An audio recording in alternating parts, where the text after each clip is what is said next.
grill game, barbecue game, better be on point. Can't be burning things on the grill this time of year. Mid-season form now. Summer's on. Happy summer. I've been watching the Final Destination movies recently, so people, please be careful at your barbecues. Do not explode your grills. Do not step on broken glass. Please be careful. That's for the spring. That's for when you're still warming up. Not this time of year. Yeah, they're rusty at that How's the golf game going? Oh, terrible. I went with my friend to Bill Rickett Country Club recently. Yeah. I shot a nice crisp 117. That's actually not too bad for me for my first round of the year. I just hope to break 120 most of the time. There you go. On a real good day, I'll shoot 103, something like that. Yeah. I think I need, people always say this, I really do need new clubs, Barth. My clubs are so old. Okay. My clubs, I got them from a friend, or not a friend. Actually, this is true. I've seen your clubs. This is actually true. I got them from a guy on Craigslist who was selling his dad's old club, so I'm pretty sure his dad was deceased. And this was 11 years ago at this point. I don't even know what brand they are. They're just so heavy. I need to get a nice light. I think the cheapest, crappiest set of new irons would be a huge upgrade over what I have right now. It's probably a couple $100, $200-$300. Yeah, I think I got to invest a couple $100 in some new irons. I got to get new. I just need to get woods. Period. I don't even have those. So yeah, the bag needs an upgrade. The bag needs an upgrade. Look, I know nobody wants to hear about your fantasy team. Nobody wants to hear about your golf game. You don't want to hear about our golf game. 617-779-0985. You call up. We'll talk Patriots, Red Sox, Bruins, and Celtics today. I'll hear about their golf game. Or if you want to talk about your golf game, if you shot particularly well, particularly poorly recently. 617-779-0985. You guys can kind of lead the way. I'll give you one quick golf story before we start. So I was actually playing decently for how I usually play early in the year. And I played in a sort of tournament thing a buddy of mine from high school set up with a bunch of us. And I was playing with a close friend of mine who I play with a lot, who he's good. He's really good. He's a kind of a golf snob, but he can be. But I told him, I'm like, hey, I'm playing well. This should be good because we were teamed up. It was best ball. And I played the worst round of my life. I mean, it was brutal. I don't think we used a single shot of mine off the tee or second shot. Jeez. I had a couple of chips that worked. That was it. And I was like, I can't believe I did that. I choked, blah, blah, blah, whatever. We didn't come in last, but we didn't win. But then, so the next week, I go just play with some friends. Played in Newton Com, which I'd somehow never played before. I played so well. Somebody I was playing with, who I've played with a lot, asked me, did you get lessons recently? Which I hadn't. I don't know what happened. I just locked in. I shot a 104, which for me is good. And so, who knows? Any given day, right?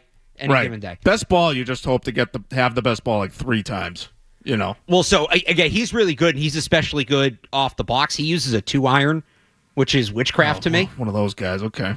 So the whole thing was all right, I was going to go first, and I was supposed to set up the safety shot. Not even use the driver, just 3-wood, get it in the middle of the fairway, and I couldn't even do that. So that was pretty ugly. Well, the friend that takes it too seriously, that's the one guy I can't really do. So I always say, you can play bad and you can play slow. You can't do both. That's fair. So don't play slow. Don't ever play slow, actually. I don't but if you're really good and you know what you're doing, I can't judge. Right? I'm not in a position to judge. Yeah, so, don't take an hour to line up your shot and then just biff it for 10 yards. Right. Don't be that guy. Speaking of shanking it, Drake May at OTAs this week, first open OTA to the media, 4 interceptions. This obviously happened on Tuesday, so it's been talked about quite a bit, but we did a Sports Hub Patriots podcast, which people can check out on 985thesportshub.com and on the Sports Hub YouTube channel, wherever you get your podcasts. Again, Patriots Hub podcast. We haven't gotten to talk about it on the air. So your reaction to Drake May, 4 interceptions, and it wasn't just 4 interceptions, it was 4 on the first 6 passes. He settled down, was actually pretty good after that, but your reaction to that earlier this week. Yeah, look, the number 4 is scary when you hear it, right? Oh my God, he threw 4 interceptions, right? But I probably would have the same reaction to it as if he threw 1 or 2 interceptions, which is this is one of the big questions for Drake May. Once you get to the third, it's kind of a hat on a hat. Yeah, it is what it is at that point. And Christian Gonzalez made a really nice play on one of them, and so there's all that, and like, yes, nobody really wants to overreact to the one bad practice, the one bad string of plays in one practice. Nobody's making any sweeping declarations about Drake May on May 24th. Like, I get it. You don't want to overreact to the one practice. I'm looking more at the big picture, and I think it's fair to go back to Drake May last season and say, yeah, he turned the ball over way too much. I feel like that feels like that's become like a hot take, where it's like, that's kind of obvious. It's like, yes, Drake May needs to protect the ball better. Well, because the nerds will tell you that the turnovers don't really matter because they created some sort of stat to be able to defend Josh Allen when he was turning the ball over 20 times a year. But turnovers don't matter. Oh, yeah, this is a big math thing now. Like, not that they don't matter, but the nerds are really big on, if you're trading explosive plays for turnovers, you take the turnovers. But I think that strips so much context from the game. Like, it doesn't really work. But take that in one game. Like, if a guy throws for 500 yards, wins the game, 5 touchdowns, and he throws a couple picks, all right, fine. So he threw a couple picks. Right. Well, I guess their thing is, like, over time, those aggressive plays net out to be more positive than negative, which might be true in the whole, but that it doesn't mean you coach it that way. And, like, there might be games where you don't need to throw for 500 yards to win. And if you try to do that, you're going to be in trouble. So, but your takeaway was similar to mine. I know the big take on this station, or the big question posed on this station this week, was basically like, does it matter, right? Because, and there's some truth to this. When Drake May has a great practice, we'll go out there and be like, Drake May looked great today. Here comes the, MVP talk. And then when he has a bad day, well, it's OTAs, doesn't matter. Does it matter? I don't think it's not the full picture, because they've had 2 other practices that we just didn't see, right? So that's not all he's doing. I think if you came away from Tuesday's practice thinking, Drake May has a turnover problem, where have you been? Like, we knew that. This is no new information. Okay, so he didn't solve it entirely over the offseason. It is something that he needs to work on. I knew that before Tuesday, and I knew that coming away from Tuesday. Maybe it's a pretty stark reminder. 4 turnovers. Right in your face. It's like, this is still a thing. So it's not nothing, but I also don't think, like, there wasn't a ton of new information there, if that makes sense. And some of it, too, as I say, we can downplay OTAs a little bit because they are non-padded practices. I mean, Christian Gonzalez looked really good. And he's a really good player. We know that. And one of those interceptions was, like, just a great... Kyle Williams was open. Christian Gonzalez just made an insane read to make the pick. So, it's not that it doesn't matter. I just don't know that there's anything there that was like so jarring to me because it was new. Yeah, no, that's a silly, they use it to defend Josh Allen. That's perfect. How many Super Bowls has Josh Allen played in? Exactly. That's a big old 0. And look, I know that maybe there's not a real correlation between that, but look, the very best quarterbacks, the elite guys, the great quarterbacks, don't throw a lot of interceptions. Tom Brady, Peyton Manning, Patrick Mahomes, Aaron Rodgers is famous for never throwing interceptions. Like, that is a key part of winning at a high level. Well, people will come back and tell you Peyton Manning threw, 20-something interceptions his rookie year? Oh, yeah, no, of course. That's why, like, what do you think people were saying about Peyton Manning going into 1999? He needs to stop turning the ball over so much. 15, so this is interceptions by year. 28 as a rookie, 15, 23, but like Ty Law had half of those in 2001. Yeah. 19, and this is where he really turns it on, starts. So his first MVP season, that number dropped to 10. So it goes 10, 9, 14, 12, 16, 17, 11, 10, and then at the end when his arm was shot, 15, 17. But like, so he threw a little more than I would have guessed. He was usually in the low double digits, which if Drake... But again, the number went down and he won MVP and he started winning at a high level. If Drake May's in like the 10, and that's without fumbles, and part of it with Drake May is fumbles too, which we're not seeing without a live pass rush, but like, if Drake May can keep it to 17 turnovers, that's the number of views, like turnover a game, right? You get 1 a game. 17 or under for his second year. You want to see it come down more from that. 17 or fewer turnovers his second year, I think, would be a success. Right, and so to be fair to assuming the people you play that are 17 games, to be fair to the Josh Allen excuse makers, like not every interception is the same. Sometimes it's not even the quarterback's fault. Sometimes it goes off the receiver's hands or something like that. And the nature of the interception, the timing of the interception is a big thing too. Like if Drake May's throwing an interception in the first quarter, but he ends up throwing 3-4 touchdowns and winning the game, and he makes the plays at the end to win the game, then you can say, okay, yeah, he threw the turnover, but he overcame it and he won the game. Last year, like he threw the interception in overtime against Tennessee, which I'm sorry, like I know. I think people are saying Pop Douglas ran the wrong way, but he did not need to heave the ball 50 yards down the field in that particular situation. Throws an interception to basically lose the game in Tennessee, and so like he needs to avoid the untimely turnovers too. And there was you mentioned the fumbles, didn't he? He threw the ball backwards into the end zone in Buffalo, and like that was pretty much the key play of that one. game. I put that on Stevenson at the time. That was the one where everybody's complaining about the play call because they threw a swing pass. Yeah. And Stevenson, DeMontre Jacobs just whiffed on his block. And okay, so that's fair. Stevenson gets blown up. That thing was just a whole mess. Drake May was a little low on the list on that one, so that's fair. I think I had him 4th on the blame chart. But look, Drake May's ball security could be the difference between the Patriots being just under 500 or being a playoff team. It's a good point. Look, he's got, assuming Stephon Diggs is healthy, he's got a receiver.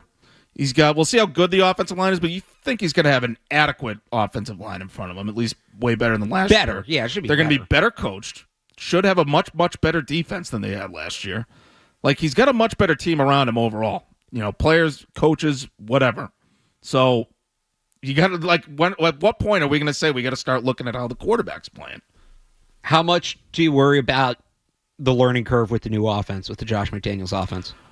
Well, I could see, you know, maybe he gets off to a slow start, you know, which might be a little concerning because they have an easy schedule to start the season.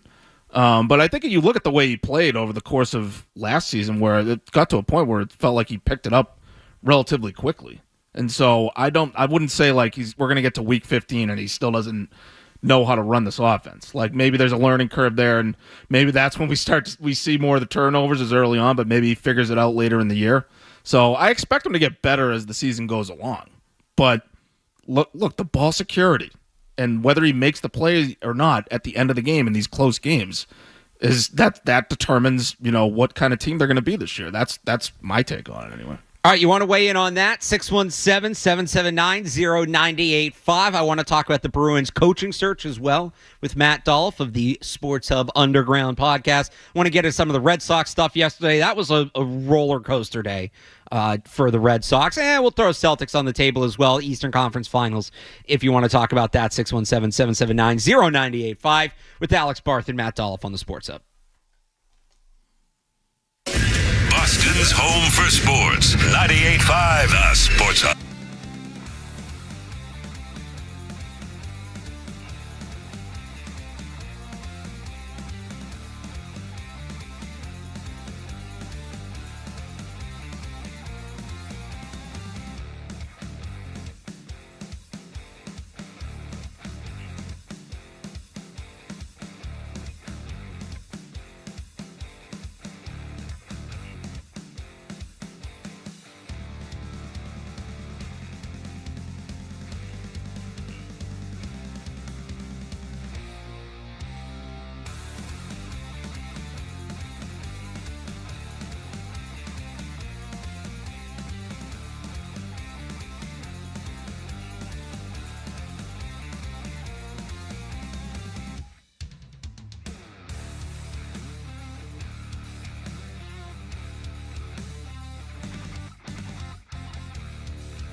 first OTA practice of the year, I like to go up to like Evan Lazar because he hates when I do this. All right, Evan, how many games are they winning? Are they winning the Super Bowl? What's going on? Off the first OTA practice. So, look, the Patriots got some offseason pub. They had a good offseason. They attacked free agency. Everybody loved their draft.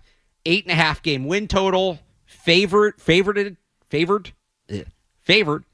in 11 games. You are favored. You know, people are talking about them as like a dark horse playoff team. Does Drake May coming out and throwing 4 picks change any of that for you in the first OTA practice? No, it doesn't change the win total for me yet. I mean, like you look at the schedule, very easy. You just look at this roster, and the way they remade things. It made me wonder, like, if you're coming into the season with optimism that they could win, 11 games or challenge for the division, things like that, like.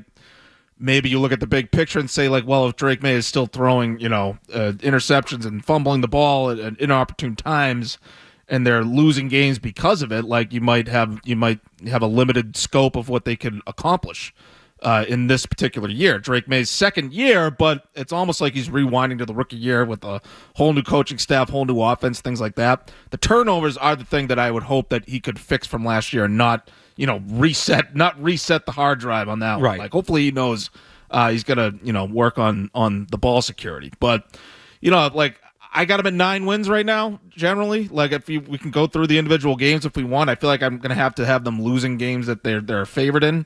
Since they gotta lose a couple games that they're gonna be favored in, since they're favored in 11 games, right? Yeah. But I think that's probably the easiest way to play it safe and sort of sit on the fence, right, Bart? But 9 wins. Have them just barely over 500. I think they're an over 500 team this year. I think they're right. I really wish there were still an even number of games because I would blindly pick them to go 500 because that's just what they feel like. But it's to your point about I am winning 9. They're favored in 11, and even the win total, Vegas's win total being 8.5. It's the same people who are making the lines that have them favored in 11 games, and I think some people look at that, and I was kind of confused by that at first, and was like, "Well, are you saying they're going to win 9, or are you saying they're going to win 11? Like, which one is it?" Mm-hmm. But then you remember how many times the last couple of years were there games that going in, we were sitting there saying the Patriots should win this game. And they didn't. Like, that's become a habit, or it became a habit, I would say, in the last year of Belichick, and obviously last year under Gerard Mayo, it happened quite a bit. By the end of the season, I don't think we were expecting them to win any games. But there were games in there that it was like, the other team was banged up, or they were at home, or you had like West Coast team coming east, Southern team coming up here in the cold, whatever it was, that it was like they should win this game. But they didn't, and it kind of got to a point where even when you said they should win this game, you threw on that caveat of, but they don't win these games. So I go back to, I was thinking about this. I was driving home after we did the schedule release show a couple weeks ago, and because I had him at 10. I had him at 10 and 7, and I'm like, man, that feels aggressive. Like, should I have had that lower? I'm thinking through in my head, like, well, how did I pick it? Well, I picked the games they should win. And I'm thinking, like, well, that doesn't mean they'll win them. Will they win all the games they should win? And it clicked, and I wish I thought of it when we were on the show, and I wrote about this on 985thesportshub.com. Like, Mike Vrabel talked about this in his introductory press conference. He was asked about the pillars of his program, and one of the first things he said was, we're not good enough to take advantage of bad football, and we need to be able to do that. And I think if I remember correctly, he said word for word, that's a good place to start. That's not going to be his entire program, because eventually you have to beat the good teams too if you want to win a championship. But especially with their schedule this year, if they can just win the games they should win and do nothing more than that, they probably get in the playoffs. That's kind of a big ask for what this team has been. That's why you hire a coach like Mike Vrabel, a guy with a proven track record, because his teams in Tennessee, more often than not, significantly more often than not, won the games they should win.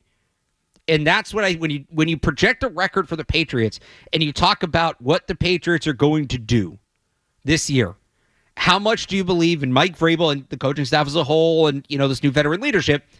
How much do you believe in their ability to simply win the games they should win? Because that's where I think you can get, if you're not a believer in that, it's 6 or 7 wins. They're going to be better, but it's 6 or 7 wins. If you're a strong believer in that, that's where you get into these 11, 12, shout out Taylor Kyle's 13-win predictions. I think they'll win. Will they win all of them? They should win 10 games to me. They should win 10. Will they win all 10? No. Can they win 8 or 9 of those? Yeah. And I think if you win 8 wins, you're probably not in the playoffs. But like if you have an 8-win season, especially the way their schedule is structured, you're in it until the end. And that's what I think is important for this team. I was told this a few years ago, and this isn't like a hard, fast rule, but somebody explained this to me once. The ideal timeline for an NFL rebuild, year 0 is the year you suck. So that's 2023. How many years of zeros have they had? Well, recently? so this is all based around drafting and developing a quarterback. Okay. So year 0 is 2023, right? Year 1, there's one item on the checkbox or checklist. One item. So you draft the quarterback, right? Does the quarterback belong? Is this a guy you're going to invest in? Is this a guy you're going to build around? I think Drake May sufficiently checked that box last year. Still needs to get better, but I think he checked that box. Year 2. So now in the offseason, you feel comfortable with this guy. You invest more around him, buy a little bit more into the short term, which the Patriots did. Year 2, you should be contending for a playoff spot. Maybe you get knocked out the last day of the regular season, but like you should be right around 500. You should be in the mix. Year 3, you should be in the playoffs. You should be contending for your division. And then years 4 and 5, because this lines up with that rookie contract, years 4 and 5, that's your Super Bowl window. You should be winning your division. You should be contending for a Super Bowl. Ideally, you win a Super Bowl. And then you sign the quarterback to his extension. That kicks in, and it becomes a whole unique thing. So you don't have to follow that. It obviously doesn't go that way for everybody. It's not always linear. The Patriots, when they drafted Mac Jones, were on year 2 and year 1. And then year 2 ended up being year 0. So, it can go any number of ways. But just to follow that paradigm, the Patriots should be able to hit the year 2 checkbox this year. Whether or not they get in the playoffs, I don't know. They should be right on that line.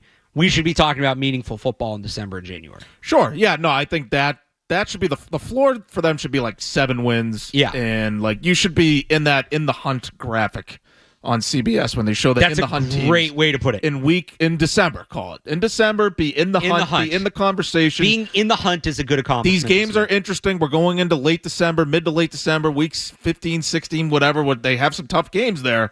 But if they go into like that Ravens game, the late Bills game, and we're saying, they got a chance here. If they could pull this off, they could get in, or hopefully better than that. But like at the very minimum, you got to be winning 7. You got to be improving by 3 games with all the changes they made. And just to rewind to the beginning of that take there, Barth. Yeah. I do believe in the coaching. I do believe in Mike Vrabel as a coach. I think he's a really good coach at the head coach stuff. Game planning, in-game decision-making, getting the most out of guys, getting guys to all pull in the same direction, culture, tone setting. Like, he does all those things really well. And so I think he's going to do a good job at his job. But, like, it's more than – it goes beyond just coaching, right? I think he can give him a good floor. But I do think they can be the team that takes advantage of bad football, like you said, because I think taking advantage of bad football – first of all, bad football is – a coaching. That's bad coaching in my view. Like, I think you couldn't have like Bill Belichick in his prime, but they play bad football because he doesn't have good players. Like, I think you can at least not play too much bad football when you have good coaching. So I think the Patriots are going to be well coached, and so they're going to avoid that bad football, and they are going to take advantage of teams where I think they have the advantage in coaching, which I think is going to be, in probably the majority of their games this year. I think Mike Vrabel is one of the better head coaches in the league. So I think they're going to take advantage of bad football, and I think that could be enough to at least have them in the hunt in December. And so that's where it takes us to I forget what year they're in after throwing all those numbers out. Year 2 be in the hunt. Is that basically it? Yep. Yeah, so I think they'll have enough coaching and take advantage of bad football enough that they will be in the hunt in December. And you just got to hope that they're better than that. And if they are better than that means that Drake May's taking a step forward. Guys are healthy. They're getting more out of the receivers, like all that stuff. And so, yeah, but I think at a minimum, they got to take advantage of bad football and be in the hunt at the end of the season. Let's do this exercise real quick here before we hit this break. How many games do Patriots have the better coach in? Week 1, Raiders, Pete Carroll. I'm giving Vrabel the edge there because Carroll's been out of the league. He's probably on the back 9 there. I feel like I got to give it to Pete Carroll out of respect. He's going to make the Hall of Fame. But I'm not showing Pete Carroll respect today. Fair enough. This is a disrespecting Pete Carroll day for me. Sorry. Miami Dolphins. I give Vrabel the edge there. You should not have to think about that. Never been a Mike McDaniel guy. I only had to think of is McDaniel still the coach there? All right, that's a fair thought. That's a very fair thought. Steelers, Tomlin. I'll give Tomlin the edge there. Okay. I think he's just been very consistent, and he's held that job. I'll give Tomlin the edge. Panthers, Dave Canales. I'll give Vrabel the edge on that one. Bills, Sean McDermott. Vrabel. Correct answer. Saints. Why do I always forget it? Why do I always blank out his name? Dennis Allen? No. Kellen Moore. Kellen Moore. Yeah. Yeah. No. Vrabel. Vrabel. All right. Titans. Vrabel. Browns. Kevin Stefanski. Kevin Stefanski's not that bad, I don't think, but I'll give Vrabel the edge. I give him the edge there, certain. I think Stefanski should have been let go a year or two ago. Right. I think he's been holding on to the job a little long. The Falcons are Raheem Morris. Morris is all right, but I give Vrabel the edge there on that one. That's actually a really fun coaching matchup, but I give it to Vrabel. But that's actually going to be a really fun game. Todd Bowles next week, Tampa. Vrabel.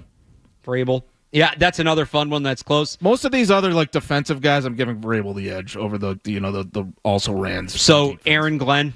Yeah, Vrabel. Zach Taylor. Vrabel. All right, so this is a weird one. The Giants, it's Brian Daboll, but this is December 1st. Daboll's entering the season on the hottest seat in the league. I honestly might give it to Daboll, but I'm also not convinced Daboll will be coaching the Giants at that point. Yeah. Because I don't think they have a quarterback.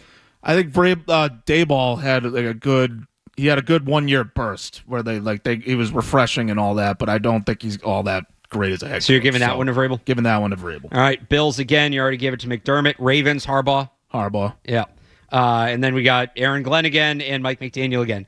So you have them with the coaching advantage in 14 of the 17 games. I did this exercise on a podcast of the week. I think I had him at 12.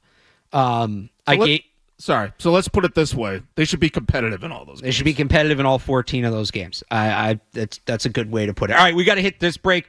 I want to talk about some of the other news in the NFL this week, specifically one decision at the league meetings that a lot of people are upset about that I think, dare I say, the NFL got right. They didn't want to get it right. The league did not want to get it right. Roger Goodell did not want to get it right, but they got it right. We'll talk about that next. Plus, your call 617-779-0985. It's Barth and Dolloff till 1 o'clock. Boston's home for sports. 90.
with playing football in general. So I'm curious how you're weighing that against the considerations of wiping out the potential competitive advantage for a team, or just the optics of that even to fans, particularly obviously even one team that is really good at it and is dominating it, and how you feel about that aspect of it. Well, listen, I think we're not looking at this as the context of one team. We're looking at it as a particular play that may have an increased potential for injuries. As I said before, one of the things we're looking back is the rule we had prior to 2004 that didn't allow a lot of that pull or push anywhere on the field. And some of those hits happen outside of a tush-push. And that's one of the things we want the committee to go back and look at with our health and safety team to look at those incidents, and should our rule be broader than just a tush-push. And that's something they're going to bring back to the membership in May.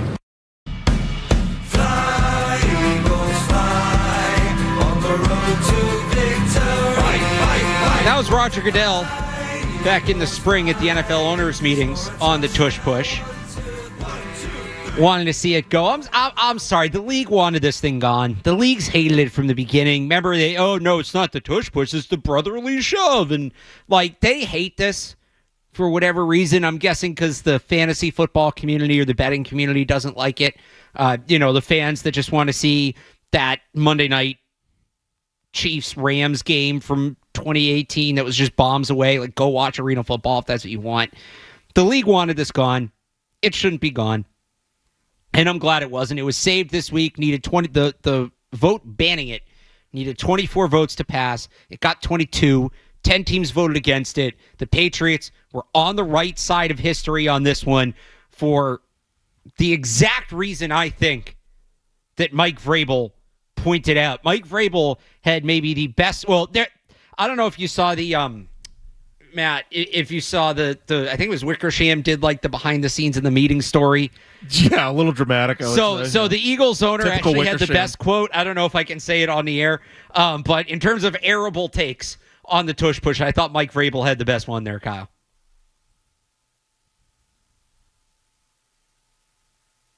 Do we have it? Tush play or the tush push being highly discussed. What is your view of it? Do you think it should be banned? Well, what I think we should not do and be careful of is, there's a lot of different plays that you have to defend that the offense does well, and that particular play, you have to defend it. It's also tough to defend Lamar Jackson when he runs the ball. So I'm all in favor of getting rid of those plays that are tough to defend, but. We just try to focus on what the rules are and try to use them to our advantage. So he's exactly right. This is what it comes down to. It's a hard play to defend. It's not like they broke some loophole in the rule. If they did, everybody would run it successfully. Most teams don't. The Eagles themselves struggle to run it without Jalen Hurts when they have other quarterbacks in the game on the rare occasions that happens. It's a hard play to stop. Now, look, I'm not against making updates to the game. I'm not against that. I do think you need to update the game and keep it refreshed and things like that. And I have some rule changes that I totally support. But I think you need to make those changes for good reason, Matt. It can't be as simple as, I don't like this, it's hard to stop, we're going to get rid of it instead of beating it on the field.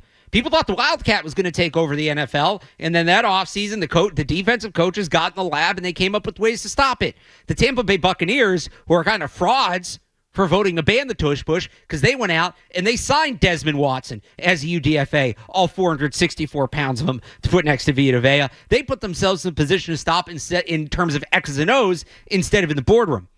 If somebody will make a good case to ban the tush push, I would be all for it. I have yet to hear a good case. It is not a player safety issue. The injury rate on the tush push is not just lower than average. According to CBS's Jonathan Jones, it is 0. It is a 0 injury rate on the tush push. Tom Pelissero reported back in April that when speaking with clubs, the NFL medical experts emphasized to clubs there's a potential injury risk, even without substantial data to prove it at this time. How unlike the NFL, I know. Roger Goodell in April, we had very little data from it, but it's beyond data. There's also the mechanism of injury that we study. that leads to risks involved. There is nothing in the study that tells you injury risks are involved. So if you tell me it's a bigger injury problem, I'd be all for banning it because that's important. That doesn't hold up. The pace of play argument doesn't hold up.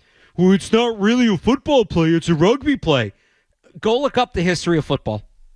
Tell me it's not a traditional football play. The forward pass was illegal for 50 years. Tell me it's a traditional play. So that's my tush push rant, Matt. If it'll make the game better by banning it, if you can give me an argument that it'll make the game better by banning it, I'm all for it. I have yet to hear a convincing argument that that's the case.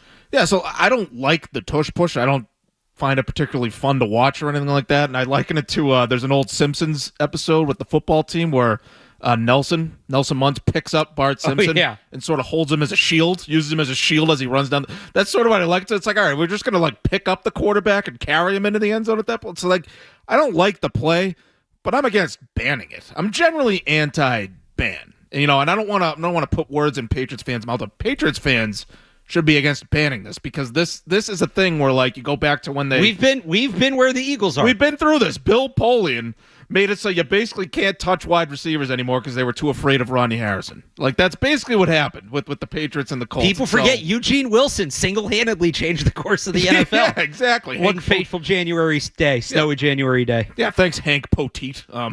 Yeah, but back to the tush push, like I don't see it as this thing that's like it's ruining the game or anything like that, and I don't see it as this thing that's going to be used forever. Like the Eagles just happen to have a big physical quarterback who can execute that play and get into the end zone. Incredibly powerful offensive line. And a great offensive line and the perfect quarterback to run that play. And so, like, I think this is just sort of a pocket in time where they are executing that particular play at a high level. That's not going to be a thing that ruins the game or anything like that. The player safety part is just an excuse. I feel like that's just the owners trying to make an excuse for not wanting to say, it's unfair. Like that, I don't think they want to say that. So they're saying it's a player safety issue. Bravo to that reporter who asked Roger Goodell, like, football is a player safety issue. Right. If you're going to say this play is a player safety issue, why do we even play football? It is literally at least tied for, because again, Jonathan Jones, CBS Sports, 0% injury rate on that play. So I don't know about other plays, if any other plays at 0, but it is at least tied for the safest play in the NFL. You can't have a safer play statistically. I guess quarterback kneel. I don't remember anybody ever getting hurt on that. So the quarterback kneel and the tush push. Let's ban the quarterback kneel. It's dangerous, Dolloff. He's going to knee down too hard and hurt their knee. Yeah, patellar tendon. You Actually, you do get fights on those sometimes. Yeah, guys try to dive in and get the ball. As we've seen, or just people pissed they're about to lose the game. So the one thing that like I look at it where you might make the game better if you get like, can they undo the thing that happened with I think it was the Commanders where they ran the play like 7 times in a row and they kept getting called or they kept getting penalized. Oh, the Frankie Lou thing? And like the Frankie Lou, I don't want to do that every week though. Or like the referees, if you continue to behave this way, we're gonna, award points. I want to see the refs award points. That would be hilarious. That would be funny, but I don't want to see that happen over and over again. Not going to happen because the refs can award points. Okay. So then maybe they got to change that rule then. Maybe that's the thing they got to update. Make it so you can award points sooner? Yeah. Make it so we don't have to watch them do it 8 times in a row or whatever that was. Like, that was ridiculous. But you can't really... That's the other thing about this. It's not like it's something that you can run 50 times a game. It's not something you can run in any situation. It's a very specific situation. And it's funny, like, there's so many teams that don't understand this, that don't understand how the play works. Like, Kyle got in my ear there. Josh Allen, the Buffalo Bills, trying to go over the top like a traditional quarterback sneak. No, it's a low man wins play. You go low. You get underneath the defense. Or the teams, the Patriots ran one, I think it was last year. The Patriots ran one on like a 4th and 3. That's not a 3-yard play. It's not. It's 1.5 max. Max. The Eagles can sometimes get 2. Drake May does some things very well. He does not have the lower body strength of Jalen Hurts. Exactly. So a lot of these teams simply don't understand it. That's the other thing. It's not like, well, they're winning every game because of the tush push. You know how you really stop the tush push? You don't let the Eagles get in 3rd and 4th and short. You don't let them get down to the goal line. That's how you stop it. They're not converting 3rd and 5s by running the tush push. That'd be stupid. Yeah, no, obviously. But yeah, like, look, my point is that, like, For me, it's like an entertainment value thing. And it's like I just don't want to watch them run the play 8 times in a row. So and the guy just keeps diving over the line. Like, maybe there's a way, like, is there something where the defense could have a better chance at stopping specifically the tush push where, like, the defense doesn't have an unfair advantage there? Like, I don't know. Well, this goes back to just an issue with the setup of the NFL as a whole, that you can't practice as much on the offensive and defensive line. Like, you can't really practice stopping it because there's no contact in these practices. I was like, couldn't you have like 2 nose tackles behind each other and just push back? Could they do something like that? I'm just throwing an idea out there of how they can stop but the like tush push. it's not. But you're then stacked vertically, so you're giving up space on the defensive line. Okay, well, I don't want to get get what I'm too saying? technical about it, but I'm saying, like, there's got to be a way for the defense to be able to legally, push back. Well, Where it's not, sometimes like, they do. Unfair in that Some of that is just the Eagles. Think about who's on that Eagles offensive line. Yeah, it's a Hall of Right? Fame offensive line. Yeah, basically. like some of it is just even on. Look at Saquon Barkley, like on the non-tush push. The offensive line's getting that push, and they're springing them because it's a good offensive line. That's what they do. I actually don't think it's that boring, mainly because how often do you see teams hem and haw on a 3rd and short? All right, we're going to go to the line. We're going to get the look. We're going to fake count. We're going to call timeout. We're going to draw it up. Tush push, you get up to the line, you snap it, you go. Like, that's a hurry-up play. I don't mind it, and I don't think it slows the game down at all. Well, I'm just playing devil's advocate here. It's Like, fair. I'm generally anti-banning it. And look, the Patriots aren't going to run that play anyway. Josh McDaniels is going to run a 5-yard backward pitch on 3rd and 1 every time anyway. So. Well, I think the Eagles might have done it once. I'm still waiting for the fake tush push where you line up for it, the quarterback takes a step forward, turns around, and pitches the ball. I think they've run it. I don't want to say I haven't seen it, but like I'm surprised that's not run more. One other thing on the vote, the other really stupid rule proposal that was out there, the Lions actually pulled it before it was voted on, was reseeding the playoffs straight up by record, not by division winners, which it's kind of the same as the tush push. Win the division, win your division. That should matter.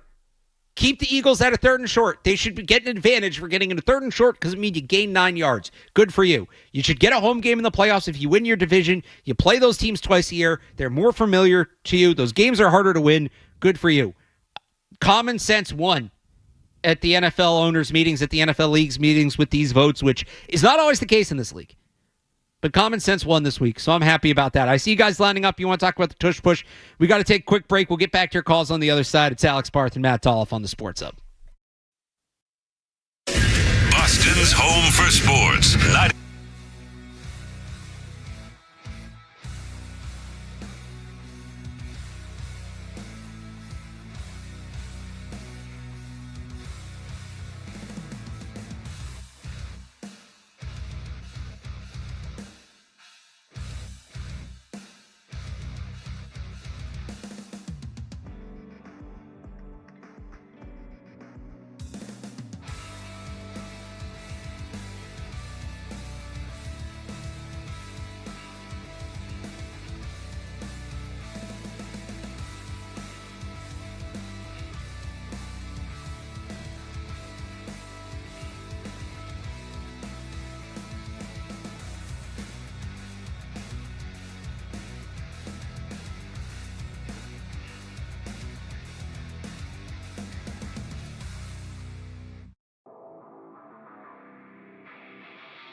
But we'll go to Randy in Providence on the Patriots. Randy, good morning.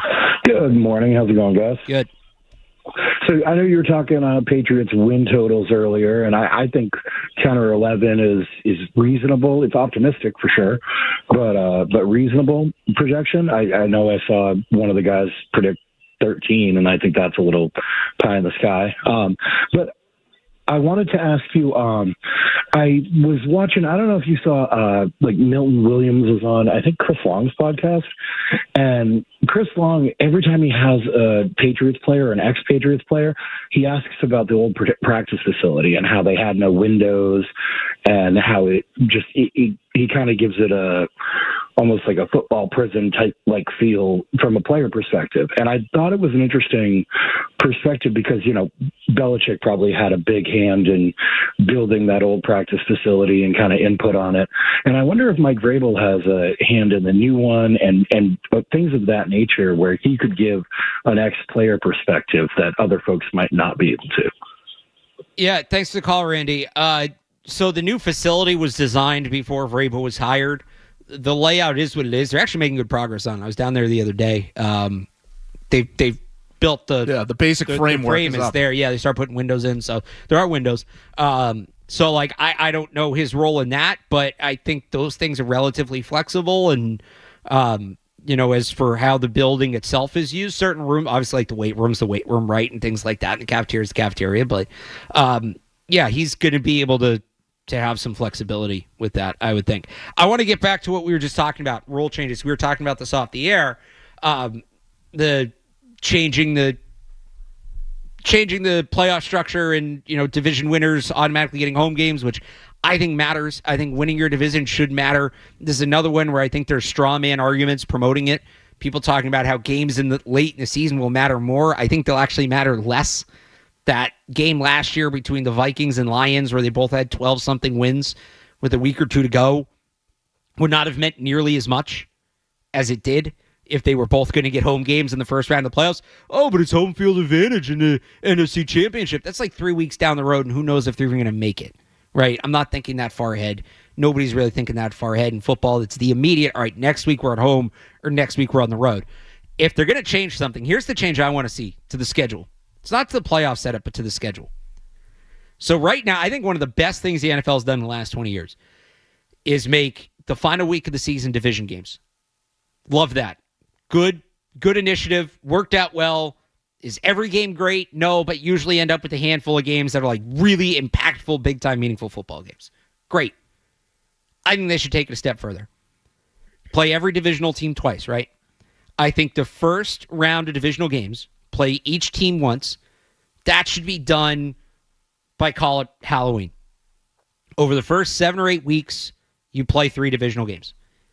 You don't play any divisional games again until week 16. And then I think week 16, 17, 18 should all be divisional games. Not just the last week. I think essentially the last month of the season should all be divisional games. I think that would make it really interesting because the tone is set, right? You get to that point, and now you got to beat these teams that you've already seen once. I think that would be... Now, look, this is borrowing from college football. Shocker coming from me, but I'd like to see that. Yeah, look, the division game's late. That's obviously a good thing based on, you get to late in the season and you're playing for the division, that whole thing. I do agree they should have division games early as well. Let's get that out of the way. Let's not wait until... Let's not make teams have to wait until like week 7, week 8 to play a division opponent, right? That never really made much sense to me.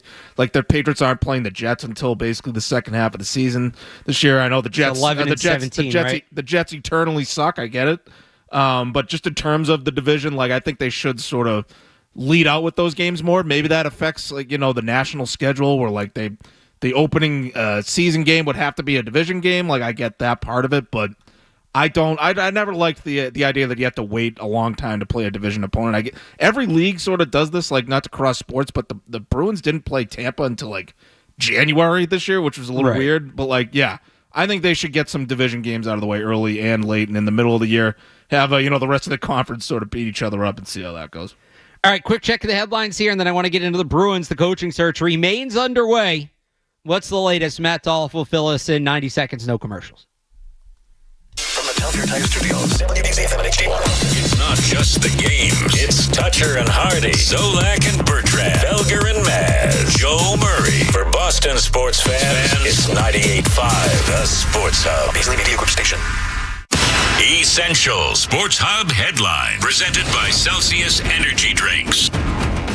The Indiana Pacers are up 2-0 on the New York Knicks after winning Game 2 of the Eastern Conference Finals last night at MSG, 104-119. Meanwhile, the Oklahoma City trying to go up 3-0 on the Minnesota Timberwolves tonight in Game 3 of the Western Conference Finals.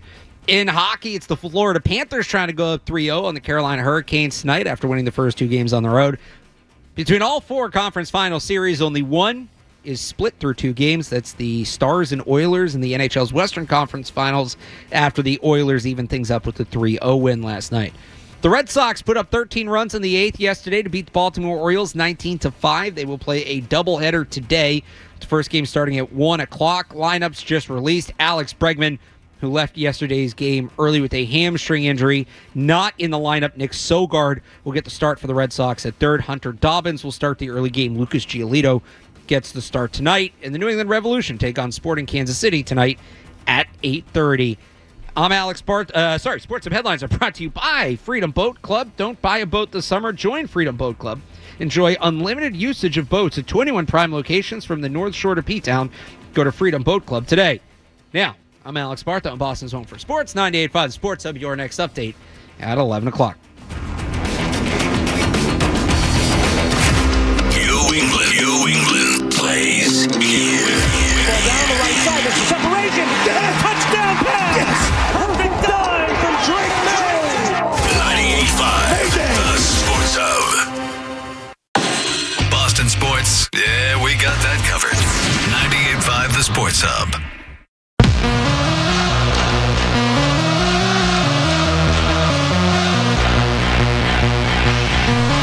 Second hour of Barth and Dolloff, the website takeover is underway. Taking you up until 1 o'clock here on 98.5 The Sports Hub. Should we pull Ty out of wherever he's in, get a full website takeover going? We got to do that eventually. You're probably going to wake him up. Probably. Well, Ty, night owl. Ty, if you're not familiar, is the co-host of With Matt of the Sports Hub Underground podcast. Yes, sir. Not truly a Bruins podcast in the sense that you guys aren't exclusively Bruins, but I would say that is the main focus, not the only focus, but the main focus. Bruins and NHL are definitely the main focus. I would say it's the most podcasty of the podcasts here. Like we just talk about whatever. It's a free-flowing conversation, but we always try to talk Bruins. So they're giving you plenty to talk about because this coaching search is still going on.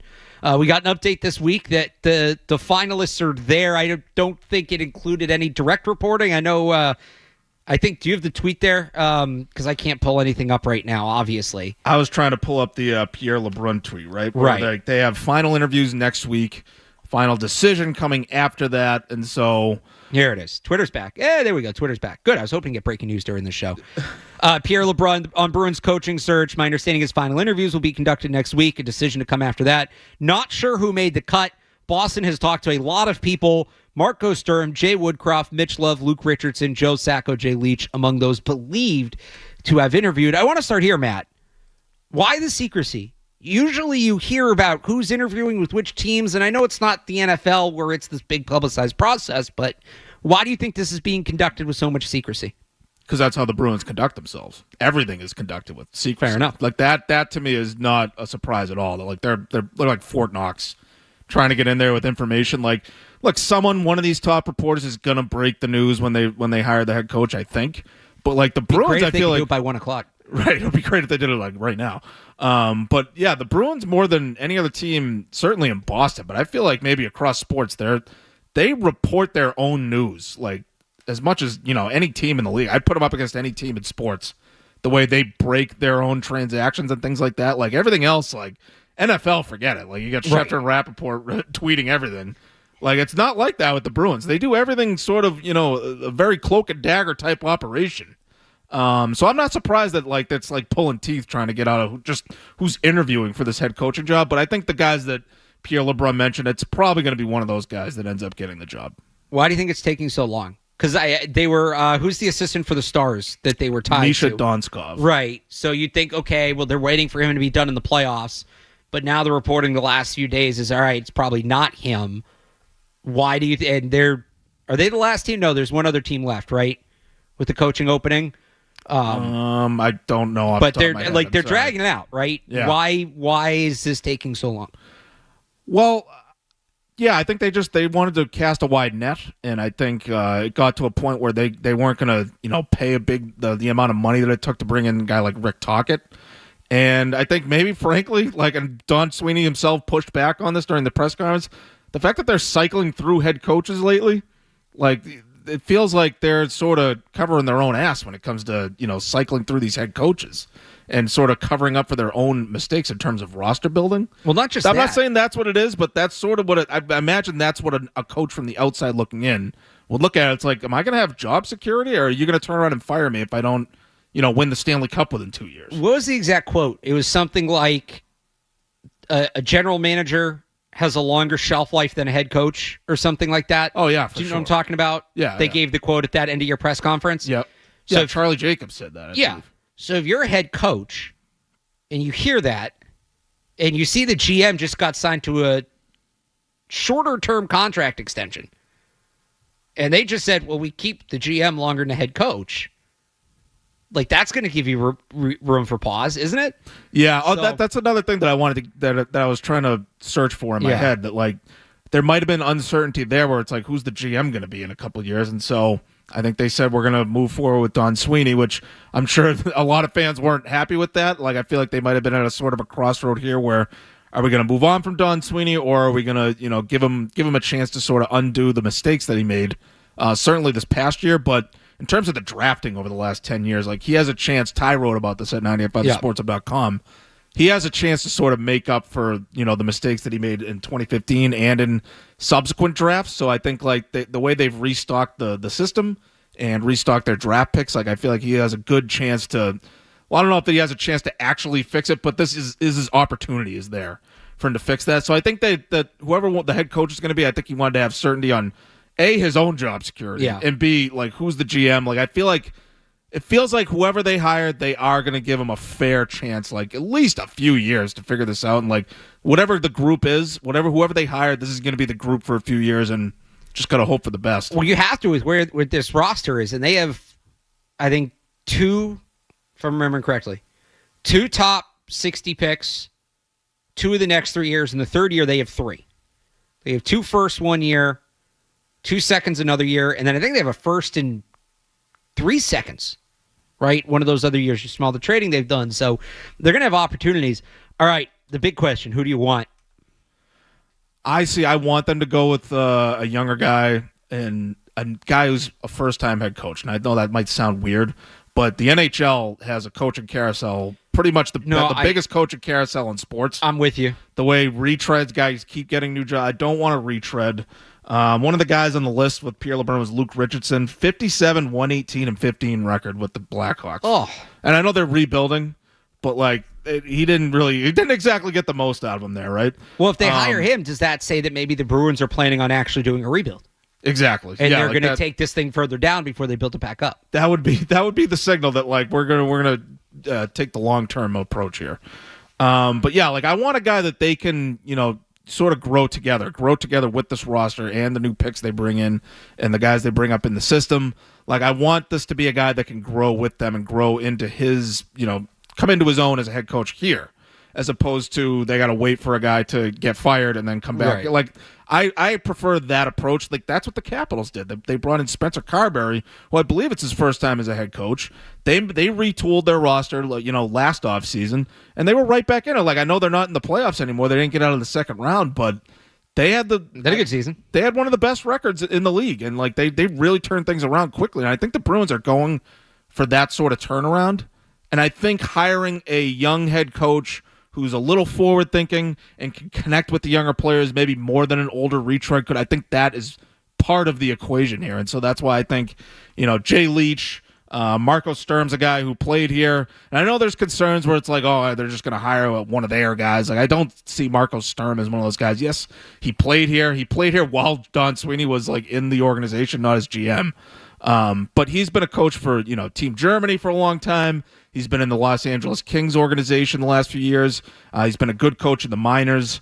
Mitch Love is another one. He's got 5 years of coaching in the AHL and WHL. He won the Coach of the Year award in the AHL 2 years in a row with 2 different teams. Mitch Love, and this past year, speaking of the Capitals, he was like sort of the Joe Sacco of the Capitals, coaching their defense. I think they were a top 10 defensive team in terms of goals allowed. So like, I would like one of those guys where it's a guy, he's getting his first opportunity to be a head coach, fresh voice, can connect with those younger players. That's what I would prefer for that. So Spencer Carberry was an AHL head coach, but not an NHL head coach. I just looked that up. So, but yeah, they want guys that have experience in the NHL, not necessarily as a head coach. But to your point about like being a first-time head coach, like he's a first-time NHL head coach, but he has some experience. I like that.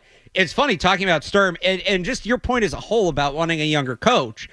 I like that because I think when you make a coaching change, I'm okay with a little overcorrection about what went wrong. And what went wrong really with the last 2 coaches for the Bruins is they were established guys who didn't really want to budge. And it felt like we're kind of set in their ways. So a younger coach is going to be more flexible because he's new, and I don't think he's going to be as stubborn about the way he does things because he doesn't really have anything to fall back on and say, well, when I did this, then it worked. No, you don't really have that. I'm okay with that overcorrection. The Marco Sturm thing's interesting, if you allow me to cross sports here. Kind of reminds me of Mike Vrabel. Yeah, because I made the same connection. Yep. We did this with Vrabel where people were like, well, I don't want another Belichick guy. And it's like, yeah, he played here, but his coaching upbringing is independent. And Vrabel himself talked about this. Like, there are things he learned from Belichick that are part of his makeup as a coach, but especially when it comes to the schematics of it, the X's and O's, it's completely different than what we've seen in New England. And so Marco Sturm, he was here, so he gets what it means to play here and to win here and to succeed here, and I think that's important. But he's not somebody that's just been, another cog in this Bruins coaching machine for the last 10 years. He's been elsewhere. He's seen other things, and he's going to bring a new perspective. So I don't hate that idea. I do want them to get a relatively younger coach. I would like them to go outside the carousel. I don't know enough about the candidates to put it behind a name, but I'm kind of with you. Give me somebody younger and give me somebody from outside the carousel. Yeah, Sturm, by the way, he was the coach of Team Germany in 2018 when they got all the way to the gold medal game in the Olympics. Germany. Yeah. Got Germany the silver medal. Like they're not historically it's not a hockey country. A top performing Olympic team necessarily. Did they even have an NHL goalie? There's probably someone. I don't know anyone off the top of my head, but like Leon Draisaitl's German. Like they're not. I know they have a couple skaters. Not exactly overflowing with NHL talent, I would say.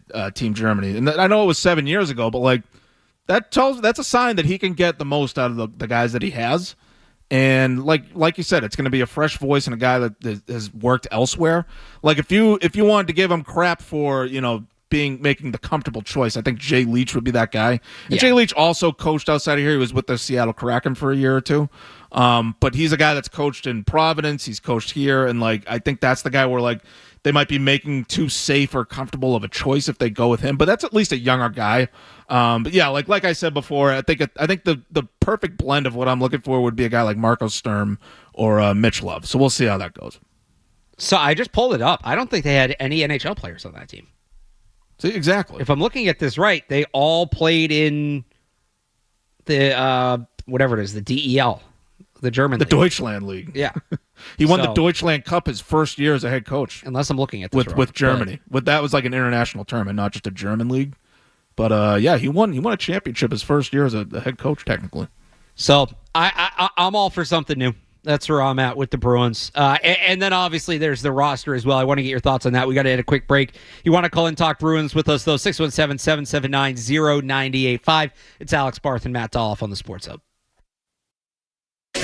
Boston's home for sports, 98.5.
as well. Before we get to that, Dave in Boston on the leadership of the Boston Bruins. Dave, good morning.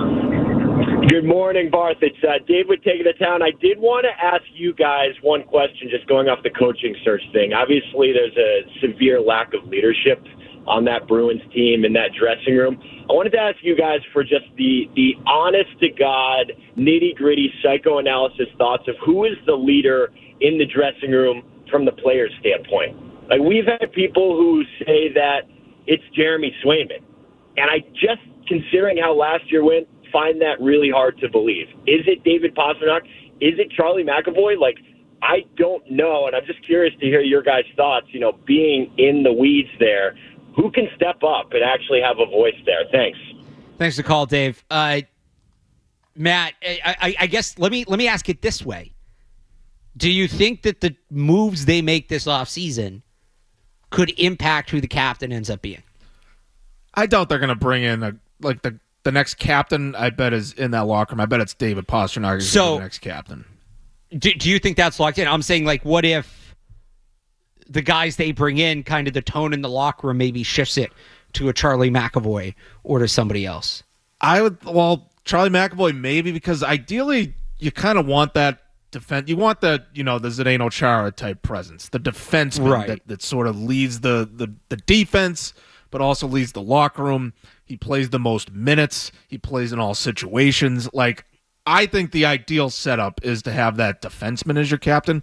The thing about Charlie McAvoy is that Ty made this point on the Sports Hub Underground multiple times. He gets injured a lot. It's kind of tough if your captain's only playing 65 games a year. It's got to be somebody durable. And David Pastrnak has played all 82 games 3 years in a row. And I know people might have been upset that they didn't bench him at the end of the year to tank. But the point is availability. David Pastrnak has been available. He had arguably, when you put it all in context, one of his best seasons. You could maybe make the case that was his best season considering what was around him, what he was working with in terms of line mates and things like that. He showed up every day. He was relatively consistent. He had a slow start, but he was consistent after that.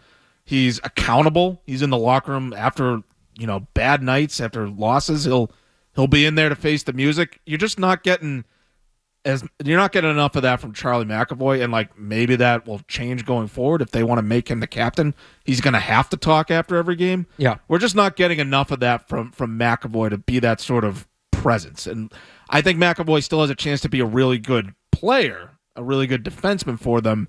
I'm just not sure they're getting enough out of him in the leadership department, and maybe that he still has time. I think he's still only 27 years old. I think he came into the league so soon that it feels like he's old, but he's still in his prime. He's just getting into his prime years. So I think he still has a chance to grow into that role. But I think David Pastrnak, with his availability, his consistency, his accountability, he should be the captain, and I think he will. See or no, who do you think is the loudest voice in that room? I mean, it feels like Zadorov kind of doesn't took over. It? He's physically enormous, he's imposing, and he's got this deep voice. I feel like he's got a presence to him, and so it feels like if there's an under the radar dark horse to get an A on his sweater, I say him. He's sort of what I was just talking about with the defenseman that sort of has that presence in the room. He's just not he's not a great player. He's a physical force, but he's not that guy that's the big all-around defenseman. Ideally you have look, Chris Pronger is one of the greatest players in the history of the NHL, one of the great defensemen ever. I think that's sort of your ideal captain, the big all-around physical presence, the locker room, on the ice, off the ice. That's ideally what you have for a captain, and so I think their best chance of that on the defense is Zadorov, based on the voice in the locker room. Is that a good thing? Because I know that there were some rumblings that maybe he was rubbing guys the wrong way. Now maybe those guys got moved during the deadline, or the roster's going to change. Is it a good thing that he's the loudest voice? Probably not a good thing overall. I think for this team specifically, there might have been some sort of accountability issues, consistency issues, in terms of. I feel like when they were maybe a little too comfortable with things not going well. I know Ty was big on that. And so I feel like he sort of has a sense of urgency. And so maybe he sort of rubs guys the wrong way in that sense, where he has a sense of urgency maybe when he doesn't even need to have that. But I think this is a team that sort of needs that kick in the ass. And like ideally, it's not coming from a guy who's like your fourth best defenseman, at best. Right. But I do think they need that sort of voice where like they need more of a sense of urgency. Like when things aren't going well, they need a guy to be like, guys, we got to wake up. I don't think they had enough of that this past year, and they might need to inject a little more of that into the locker room. All right.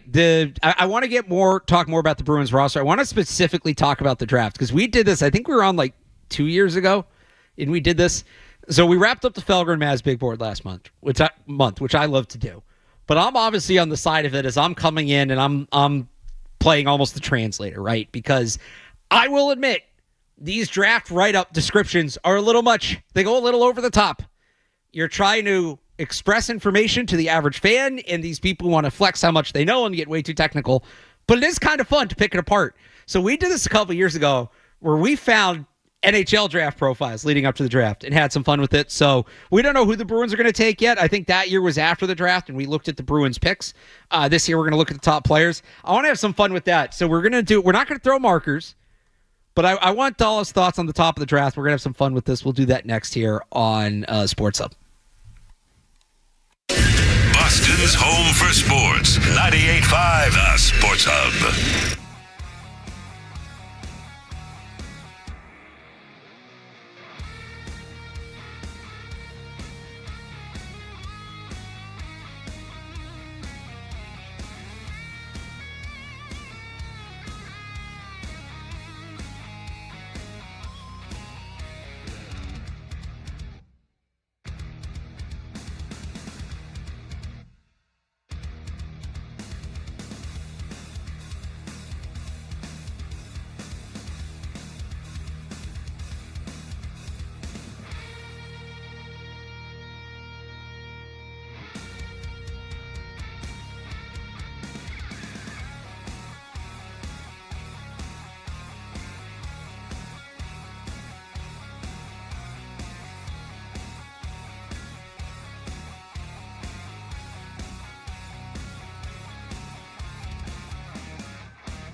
Just been out at the ocean, just staring into the emptiness of the ocean, just searching for meaning. Honestly, you say that like I'm out there totally lost.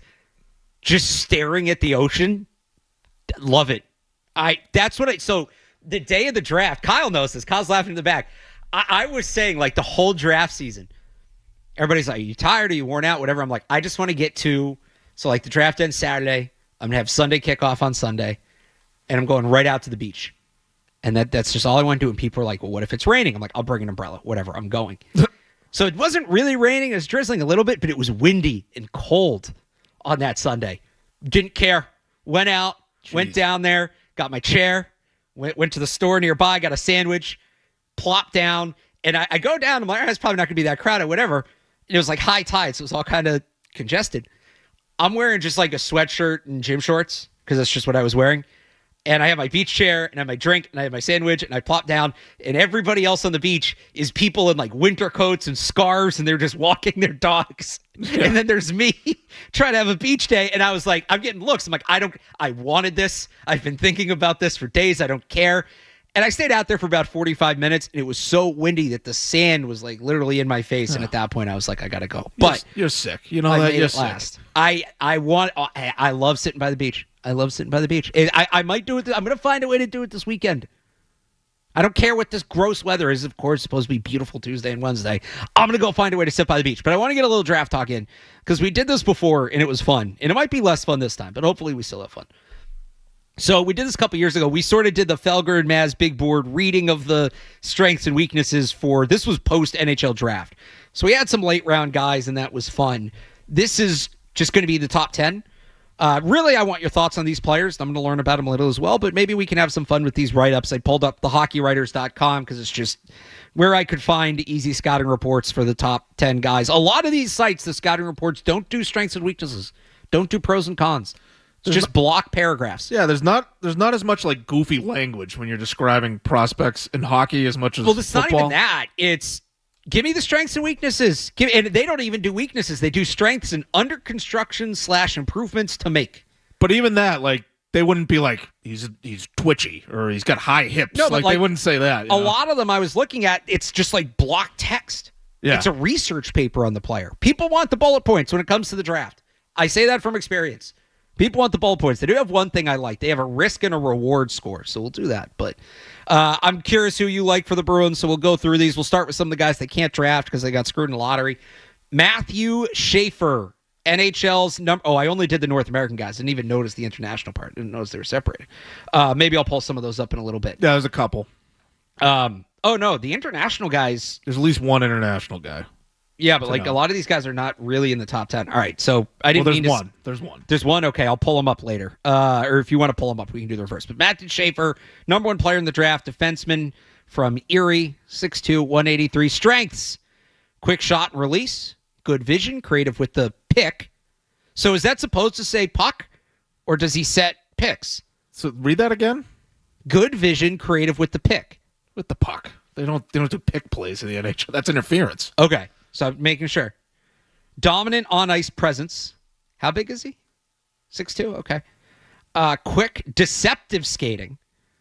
Unafraid of physicality. High athleticism. Under construction. Overall defensive game. Continues to add strength and muscle. You know what Felger and Maz would say about deceptive skating? What? Slow. That means he's not fast. Well, that to me means he's just like stumbling around. Yeah. Well, to me, there's a difference in hockey between just being fast and being a good skater, if that makes sense. Well, it says quick. So I always talk about the difference between being quick and being fast. Fast is straight line speed. Quick is short area agility. So a quick defenseman's good. But what does deceptive skating mean? Right. You think he's going right and then he's going left? Change of direction. That sort of thing. Fake? Is that what that is? Yeah, change of direction, change of speed. Pro comp, Scott Niedermayer. Ooh. Rasmus Dahlin. This is the top guy in the draft. Risk 1 out of 5, reward 5 out of 5. Bruins aren't getting him. Michael Misa. This is a draft guy bothers me. This breakdown bothers me of Michael Misa. And Ty told me about Michael Misa like right after the trade deadline. This is the guy I wanted the Bruins to get, but they're not going to get him now. 6'1", 184 center from Saginaw. Strengths: skating, hockey IQ, awareness, anticipation, shot, puck handling, playmaking, vision, forechecking, motor, two-way game. Excellent. Under construction, improvements to make. They don't even have bullet points here, Matt. Misa doesn't have any obvious flaws in his game, other than the natural progression of increasing his size and strength. He's close to NHL ready right out of the gate. You've done the NFL draft with me for a long time. I stick to this across all drafts. There is no such thing as a perfect prospect. It does not exist. That player does not exist. Get out of here with not being able to find one weakness in the game. Look harder. That's bad draft guruing. Seriously. That's bad draft experting. I feel like there's not much off-ice stuff here. He didn't say anything about his leadership or his intangibles or his competitiveness. There you go. Maybe that's something they got to look into. Risk 1 out of 5, reward 5 out of 5. I'd hope so, considering he has no weaknesses. Yeah, well, it sounds like, at least offensively, he's going to be, an elite guy. So. Oh, I don't doubt he's going to be very good. But there's no such thing as a perfect prospect. You got to have something in there. James Higgins. So now I think we're getting... These guys are all kind of going to go in a range, right? Yeah, these are the guys that have flaws. Oh, these are the guys that the Bruins could realistically take. Yeah. All right, so James Higgins is a center from Boston College, 5'10", 177. They're not gonna, he's too small. They're not going to take him. Is he a local guy? Or did he just go to BC? I don't think he's from Massachusetts. Yeah, he's from New York. Yeah. So, too small. Strength: skating, agility, edge work, elite playmaking vision, high-end skill and creativity, strong puck control skills, major threat off the rush. Under construction. Size may put some teams off as a center. Decision-making, forcing plays can hinder game at times, but they said that he has high-end creativity and playmaking. And it just says regain scoring touch. I guess he didn't score much last year. They're not going to take a guy that's 177 pounds. There's no way. Well, I mean, they might, but I don't see him as. I just don't see him as a franchise center type of pick guy you have to take with the. They're at 7th overall. So is that because of his size or just because of the size? I think I do think you got to have some defensive two-way acumen to really be a franchise center. Yeah. And I just don't think you can't really do that at a high level at 5'10", 170. And at the same time, you got to be able to withstand, the playing against a guy that's, 6'3", 6'4". You need to get the 6'3", 6'4" guy to be a franchise center. James Higgins is going to be a guy, speed and skill. He's going to be a good fit for the modern NHL, but I see him panning out as a wing rather than a center. Well, and it sounds like he's more of a playmaker. And if you're going to play a guy you want your playmaker at center, ideally. So, risk 1 out of 5, reward 5 out of 5. So they have him right there with Misa and Schaefer. All right. I like all of them. I like them all. Jake O'Brien, center, 6'2", 172. So he's 4 inches taller and 5 pounds lighter than the last guy. He's a stick. Yeah, he's Taekwon Thornton. He's Taekwon Thornton of the NHL. Well, let's see. I think this is the Bruins guy, by the way, but you'll find out. All right. Go through the thing. Strong pace, patience, and offensive vision. Excellent playmaking, two-way center. Deceptive and elusive with puck control. Offensive catalyst and driver. That's not really Taekwon Thornton. Strong compete level and drive. So he's got it between the ears. Under construction. Needs to add muscle and improve strength. No kidding. Improve play in the dot and on faceoffs. I don't like that. I want my centers to be good at faceoffs. If you're a good hockey player, but if you can't win faceoffs, go play on the wing. I'd put a lot of... I want my centers to be good faceoff guys. I think that I don't know... You could probably speak to this better than me. I feel like that's something that's less emphasized in the game nowadays. But, I want my centers to be good at faceoffs. Yeah, no, you gotta be able to win faceoffs. I get that you can switch guys in that are better at faceoffs whenever, but generally you want your centerman to sort of set the tone and win the faceoff there. But this reads like a guy that's not 172 pounds. Right. So they really think he can put more on his frame. He plays the kind of game that you would want, but it's another thing where he's really he's gonna bulk up. He's gonna put 20 pounds on somehow. Hopefully he does. Hopefully he fills out a little bit, as he grows. But the two-way game, the hockey smarts, the compete level, there's a lot to like there. And I feel like the two-way part of it, and the fact that he's, a good, smart, savvy hockey player, I think that's going to be attractive to the Bruins, especially, at that 7th pick, I think these guys were going through or might be gone by the time they get to the Bruins, so this might be their guy. So does he play bigger than his size? Does he play physically? He sounds more like a finesse type of guy, which would be a little concerning. Like, so that's the thing. You don't need to be like necessarily a physical player, but you need to be able to withstand. But they want toll. the guy that's going to initiate contact. Yeah, maybe. Yeah. So yeah. Well, you don't want to be unafraid of contact. It doesn't sound like he's unafraid of contact. All right, but that's fine. It sounds like it's not really his game to be a banger. He's not going to go out there and throw his body around. I'd rather they get a guy with skill anyway. But you got to be unafraid of that sort of thing. Like, do they have to draft a forward or can they draft a defenseman? I think they got to go forward here. Okay.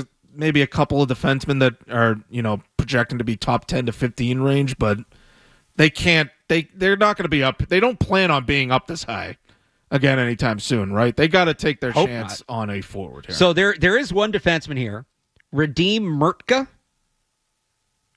6'6", or where'd that go? 6'5", 202. That's good size. Because I'm assuming he's 18, so he's going to put weight on. Yeah. You get to 6'6", 215, 220. That's good size. I like that. Strengths, skating, athleticism, special teams value. Does he return punts? Defensive ability. I'd hope so. He's a defenseman. Puck skills and offensive contributions. I like this guy. Under construction. Physical presence. That worries me if he's that big. Out. Consistency under pressure. Out. He's not clutch. Sounds like a Bruin. Shot? Just shot? He can't shoot the puck? You just can't. He doesn't know how to shoot the puck in decision making. Yeah, so do not draft this guy at 7th overall. Wait a minute. So physical presence. So he plays smaller than his 6'5" frame. He wilts under pressure. He makes bad decisions, and he doesn't know how to shoot the puck. Who cares that he's athletic? This is Tyquan Thornton. He's Brandon Carlo. He's like a poor man's Brandon Carlo. They're not going to draft this guy at 7th overall. So there's nothing I hate more. How does he have special teams value if he can't shoot the puck? Well, if he's big, you could be a good penalty killer. Then say penalty killer. Special teams value to me means both sides. Yeah. He's going to point guard your power play. No, he's not going to. Well, this guy's not. He can't. He has bad decision making and he sucks under pressure. And he can't shoot the puck. Well, it says puck skills and offenses, so he can move the puck a little bit. He just can't shoot it. Well, he can move the puck until there's pressure. And then he forgets everything, and then the decision-making goes out the window. He can move the puck if you let him move the puck. First 5 minutes of the game, he's fine. Don't let it be close. Don't get him in the playoffs. Yeah, out. I really like that first. So this is a guy and these are the guys I always fall for in the NFL draft. Yeah, he's got a ton of natural skill, but just nothing between the ears. No, and there's nothing I hate more in hockey than a 6'6" guy that doesn't play a physical game. You gotta bring some kind of physical presence at that size. This is interesting. So they have a little summary thing, right? Murtka possesses a unique combination of size, skating ability, and hockey IQ. But then they say he has bad decision making. He's bad under pressure. So where's he using the IQ? I don't understand. He's smart. He knows what to do if there's no pressure. That's all it is. All right. Well, yeah. Good thing there's never any pressure in the NHL. No, it's not a high pressure environment at all. Risk 2.5 out of 5. Reward 4.5 out of 5. All right. So this guy, I think this was Maz's guy, right? Porter Martone. Yeah, this is a guy. Brampton.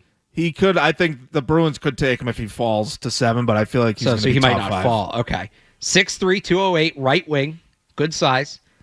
Strengths, work ethic, competitive drive, and strong mentality. Bruin. Physical presence. Bruin. Excellent hands and puck control. Playmaking vision. Excels in tight spaces in front of the net. Under construction. Could use more speed and agility. Have slightly better shot selection. Yeah, he's been compared to the Kachucks. So he's a big physical guy who's slow and doesn't shoot the puck when he needs to shoot the puck. That's a Bruin. Right. That's a Bruin. I mean, that is, could add more speed. I guess that means he's slow. Yeah. I've been on the other side of this one enough. That means slow. I'm generally on the side of speed is overrated, across all sports.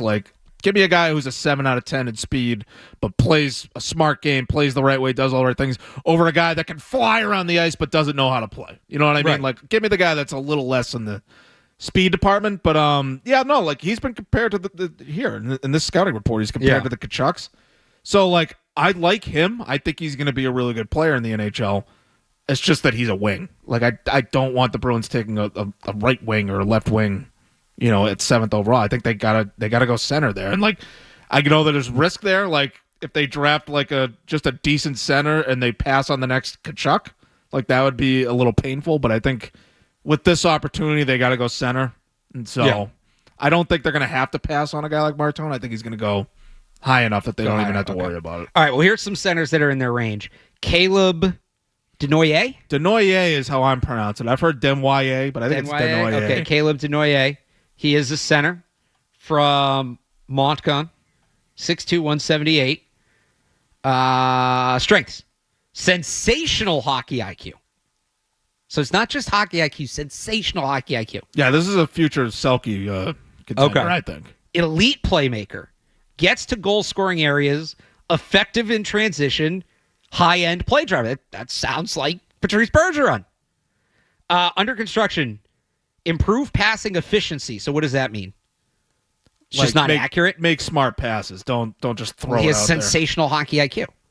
I know. I guess that these things are contradicting themselves. And then round out frame a bit more. All these guys are 18. They all need to do that. NHL potential. So this is weird. A lot of these guys, the NHL potential is like, it's a paragraph or two, and that's why I'm not reading it, because it's a lot.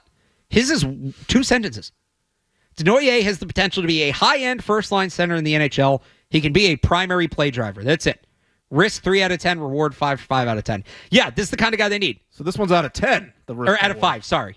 3.5 out of 5, 5 out of 5. There's another thing out of 10 underneath it that screwed me up.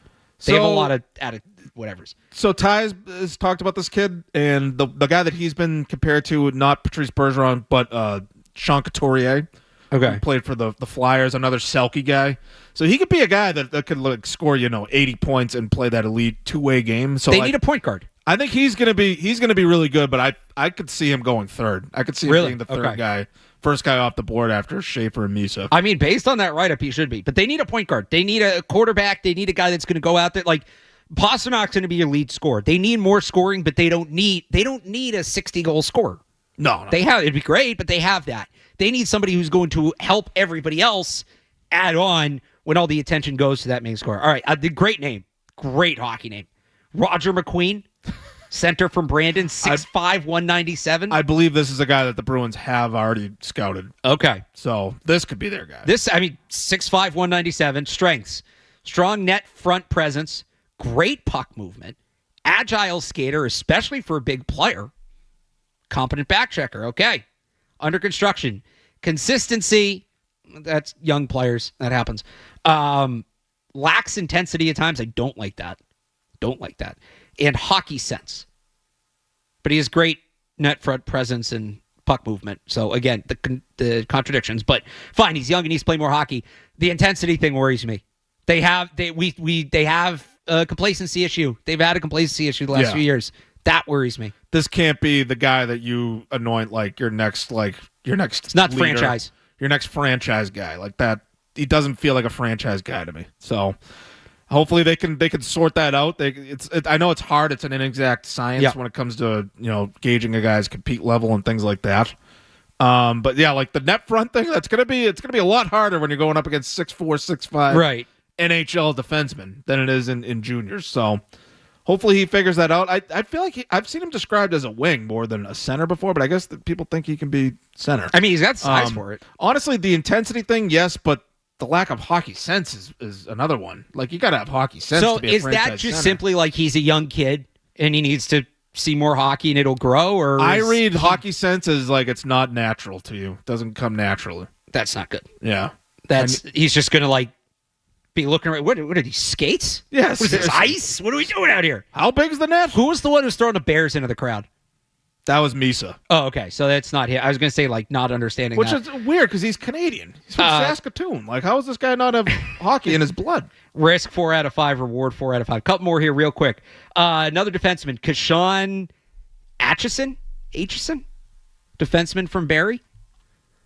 Strength. I don't know, honestly. No, he is 6'2", 196. Good size. Strength. Strong shot. Love that. I want my defenseman to rip that thing. Maybe it's because I grew up watching Zdeno Chara. You gotta believe in a smoke trail on the puck. Yeah, I think to be a franchise defenseman, you gotta be able to shoot the puck. Strong shot. Physicality and willingness to put his body on the line. Let's go. Love that. Vision and IQ. good, willing to activate offensively, two-way player. You need to look up more about this guy, Dolph. I think I like this guy. Under construction. Harnessing his physical nature and continuing to know when to use it. So he's physical. So he's willing, but he doesn't always use it at the right times. I can live with that. You can learn that. You got to be willing. That's the first thing. As long as you're willing, that he can teach you the situations. I'll take the guy who's willing and doesn't know how to do it over the guy that's unwilling. This one worries me a little more. Staying engaged and active defensively so that he does not catch himself flat-footed. So he gets bored on defense. Offensive defenseman. And that was all offensive stuff at the top. He gets bored. If he's not hitting people or shooting the puck, he's bored.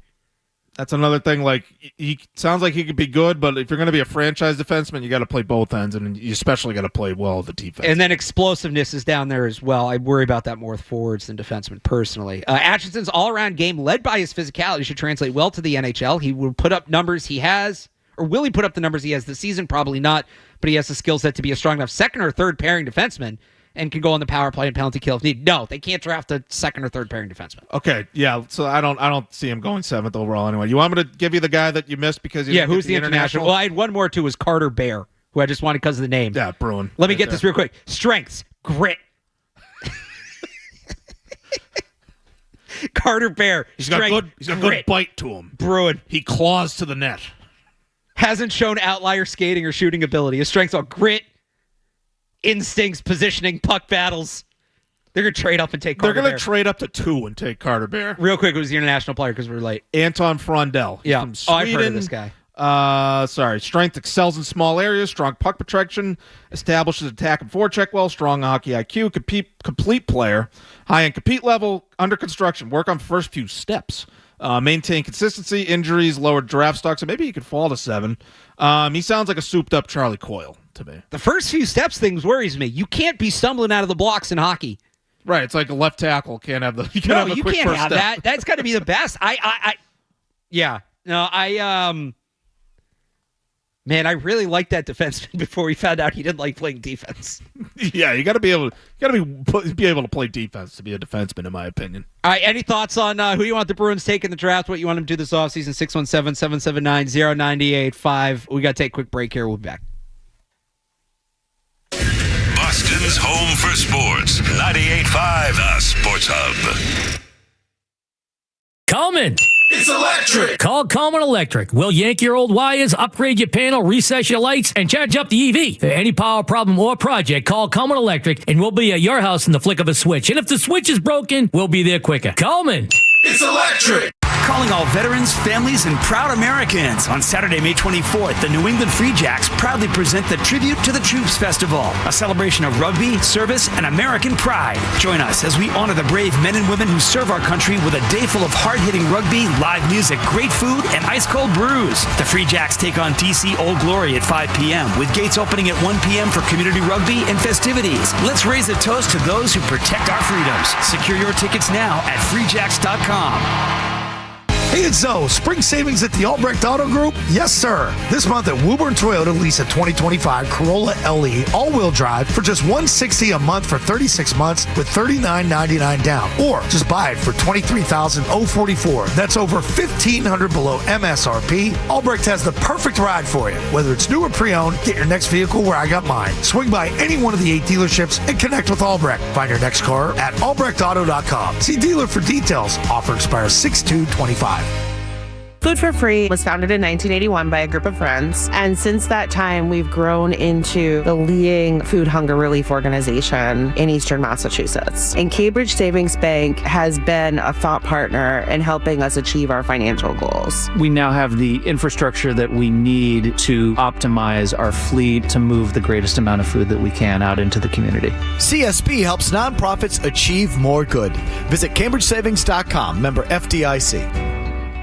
It's the Mainly Tubs Mega May Sale, and your chance to soak, save, and relax like never before. Take advantage of huge savings with 0% financing for 60 months.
doing that, then I could see the Bruins being interested in doing something like that. But That's this is it's another always thing a tough one. This is another thing that Ty has been big on the Sports Hub Underground is that let the head coach pick his own staff. And so if Joe Sacco doesn't fit into that equation, then that's fine with me. I would prefer the new head coach to have a staff, not have anyone forced on him.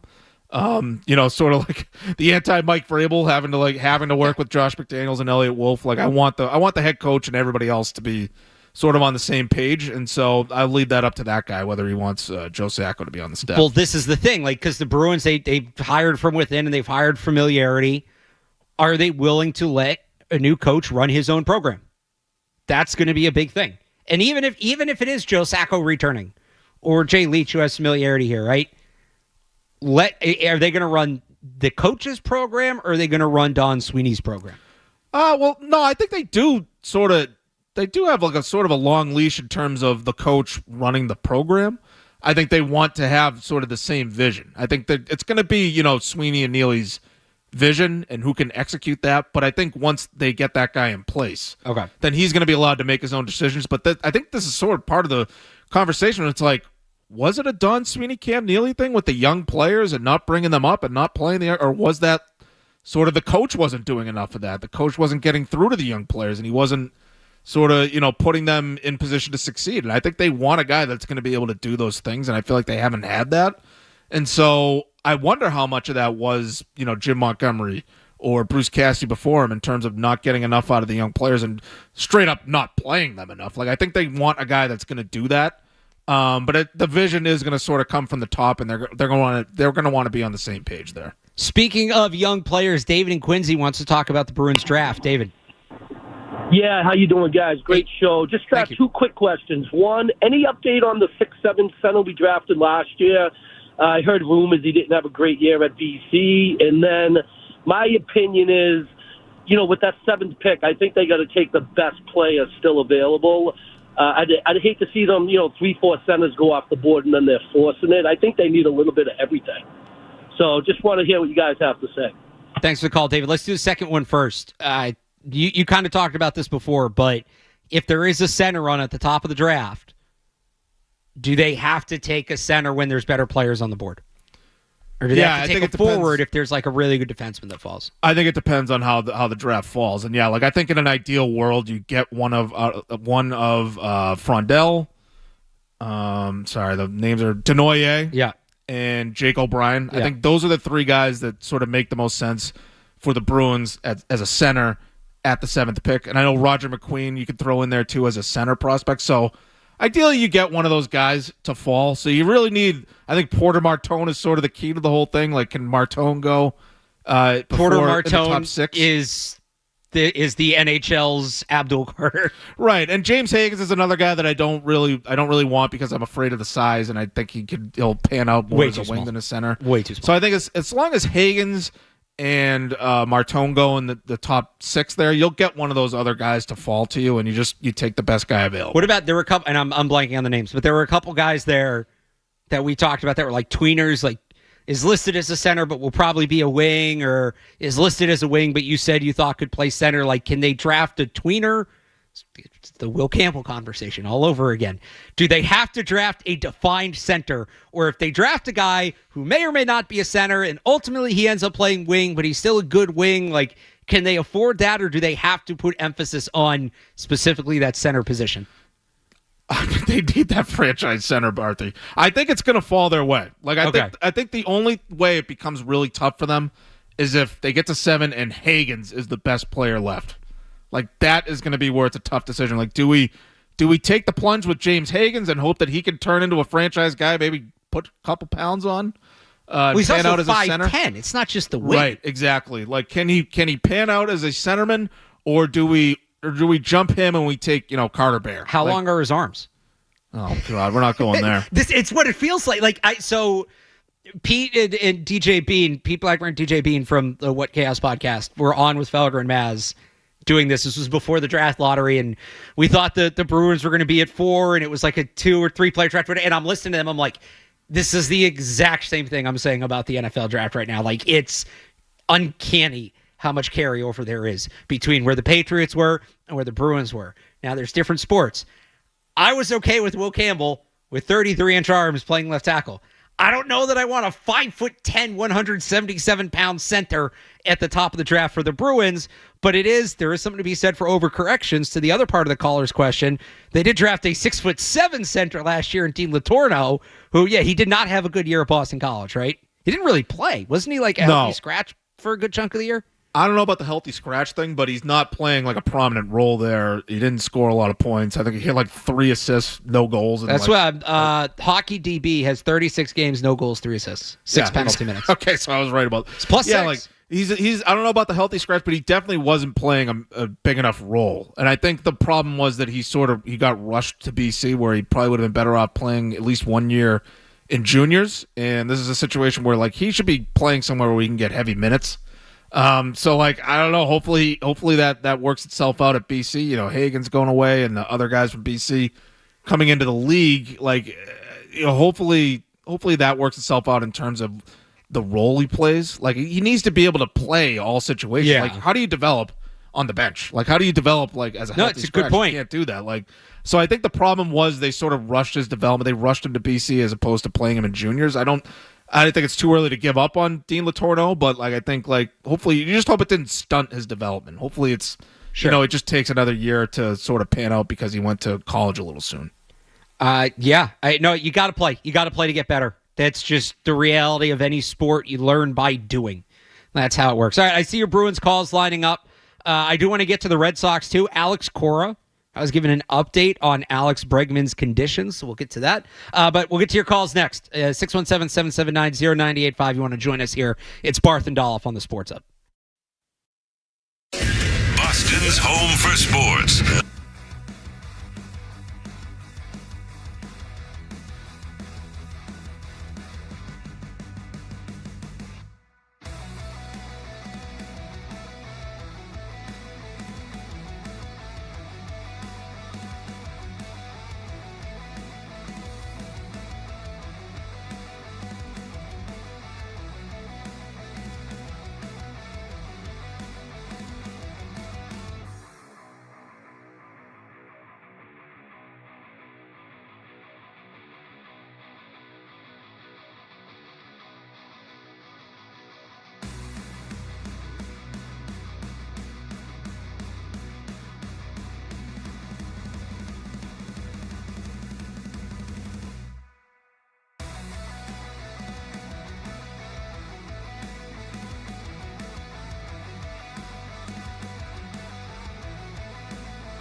we went through with the Patriots just about a month ago.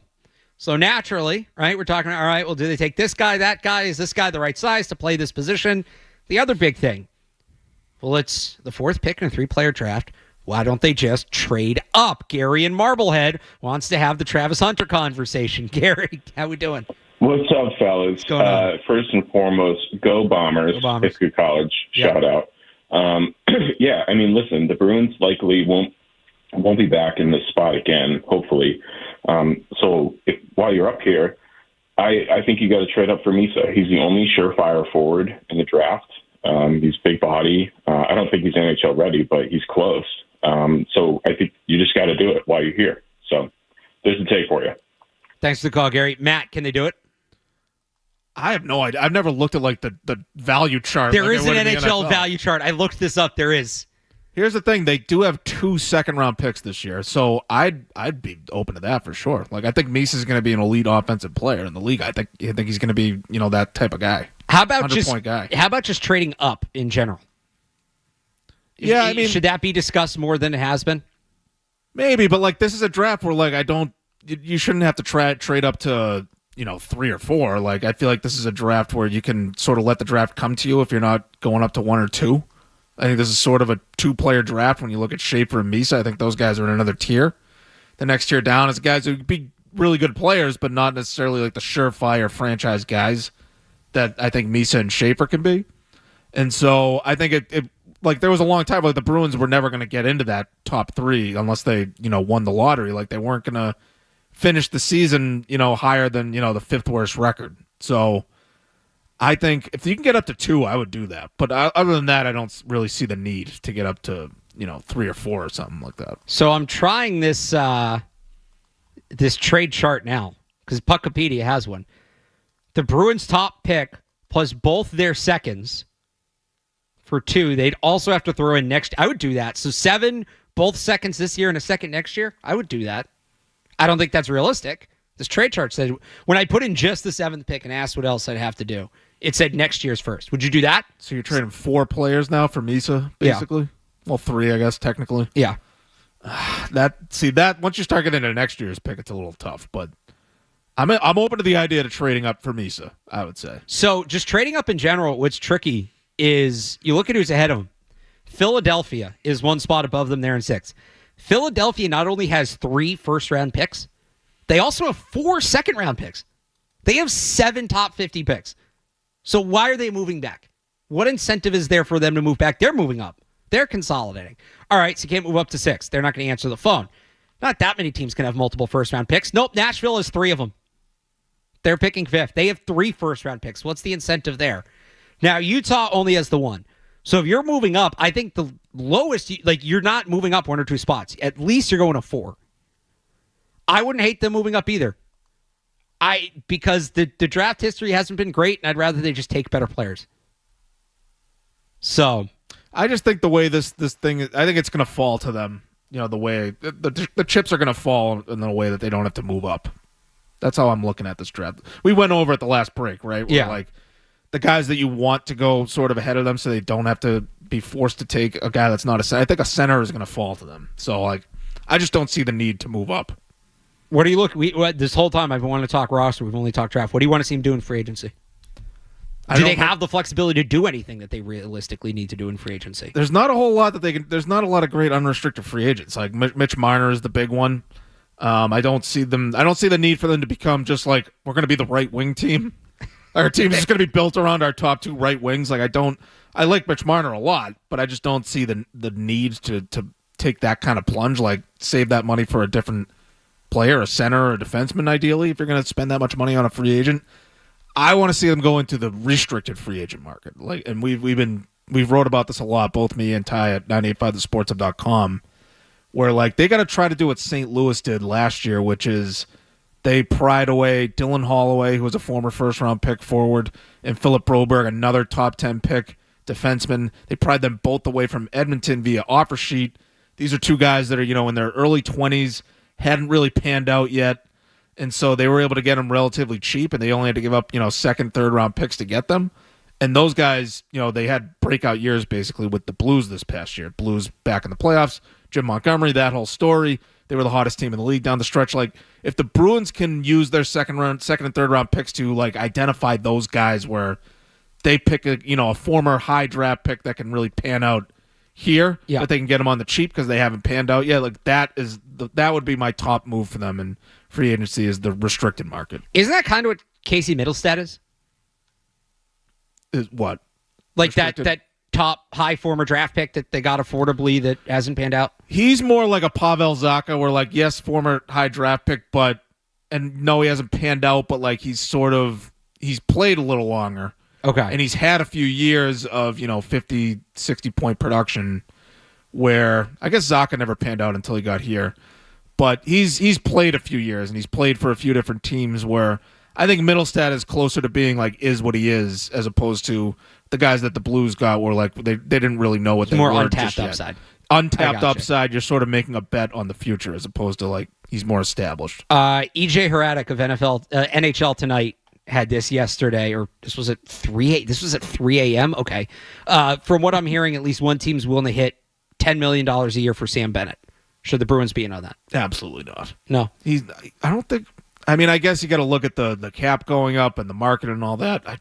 $10 million for Sam Bennett? I was surprised when I saw that. I did not think he was a $10 million player. He could be a number 2 center on a team like Florida, where he has great line. He's playing next to Matthew Tkachuk. Is it one of those things where it's just such a weak free agency class that these guys are going to get paid a level above where they are because I think teams got to sign somebody? I think with Bennett, yes. That scares me. Bennett, he feels to me more like an $8 or $9 million guy. Like $10 million, you got to be better offensively, I think, to be that $10 million guy. I don't think Bennett's not going to be a guy that can sort of anchor a team, be like their top center, or be like your anchor for a team that's sort of building back up. Like, I think you drop him into the Panthers roster and he's great, but you spend $10 million on him to be your sort of franchise guy. That would be scary. It scares me in general that the Bruins are going into what's a crucial offseason, and an offseason that is not favorable to teams signing free agents. They're going to overpay a player or two that they shouldn't. It's a player's market this year, I think, because with the cap going up and a relatively thin talent pool, like players that are hitting unrestricted free agency this year, they're going to cash in. All right. There's your Bruins talk. You want us to keep going? You want to weigh in? 617-779-0985. But I want to get to the Red Sox because we do have an update on Alex Bregman. Alex Cora spoke to the media at Fenway Park a couple of minutes ago ahead of this 1 o'clock first game of the doubleheader. And we'll see. Will Bregman be not in the lineup today? It sounds like he may not be in the lineup tomorrow either, or for a little bit moving forward. We'll get to that next year. It's Barth and Dolloff on the Sports Hub. Boston's home for sports.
Bregman will be held to a lengthy single. He smoked that one. Red Sox with their best swing today, other than the Narvaez bolt that was caught. But Bregman has to come out, possibly. Let's see. He left the bag anyway. He made that turn, and then right away. Yeah, he is leaving. Saw Flores point down. Oh, my. It's the last thing you need. The very last thing you need. No kidding. 15, 20 minutes ago, spoke to reporters before the first game of the Red Sox doubleheader today at Fenway Park from Christopher Smith of Mass Live. Red Sox third baseman Alex Bregman told Alex Cora this morning it's worse than he thought. Quote, worse. He's headed for an MRI now. Summing up some of the other things Cora said, Devers is not a candidate to play third. He will remain at DH, but the Red Sox could make a roster move at some point today. Some else was reported. Cora apparently did not rule out Marcelo Mayer. Obviously, a 1 o'clock game. I don't think he's going to get called up for today. Nick Sogard is in the lineup at third base today. So that's, I'm trying to make sure I got everything here because I'm just looking at different tweets and Twitter's being slow. But basically, so Bregman woke up this morning feeling worse than yesterday, going to get an MRI. He could go to the IL. Devers isn't going to move to third. And we'll see if this is the door opening for Marcelo Mayer that we've been waiting for, not at least this first game. Nick Sogard's in the lineup for 1 o'clock. Anything after that, I think, is still up in the air. The Woo Sox are at home. They are in Worcester, so they can go get Marcelo Mayer if they need to go get Marcelo Mayer. He's up the street. He's not in another state or anything. Obviously, this all comes as the Red Sox, would you look at that, are 500. 26 and 26, 2 games out of the final wild card spot. Where's your level of concern for the team with all this, Dolloff?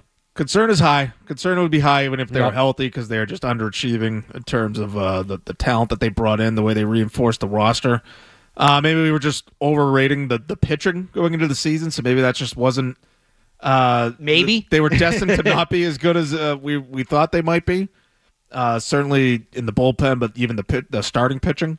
I know they've dealt with injuries there too. But yeah, like the fact that they're underachieving is just that's the biggest concern to me. And Alex Bregman was a guy that was not overachieving, but sort of playing up to his level. Playing really well. No, he was playing well. And I think the other thing is he's a guy that was an important leader because this team needs to remember how to win. Yeah. I know Matt McCarthy's had this take that like it's been a culture of losing around here for a few years. That's a guy that can help bring it along. And not having him around certainly isn't going to help.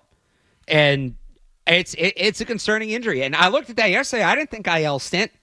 I thought that was a guy that just, pulled up a little short and all right, we'll see you Monday. Right. But if he goes on the IL, that's concerning. How do you feel about, and there was a great answer yesterday. I think we have it, Kyle, from Alex Cora yesterday. He was asked let's set it up this way.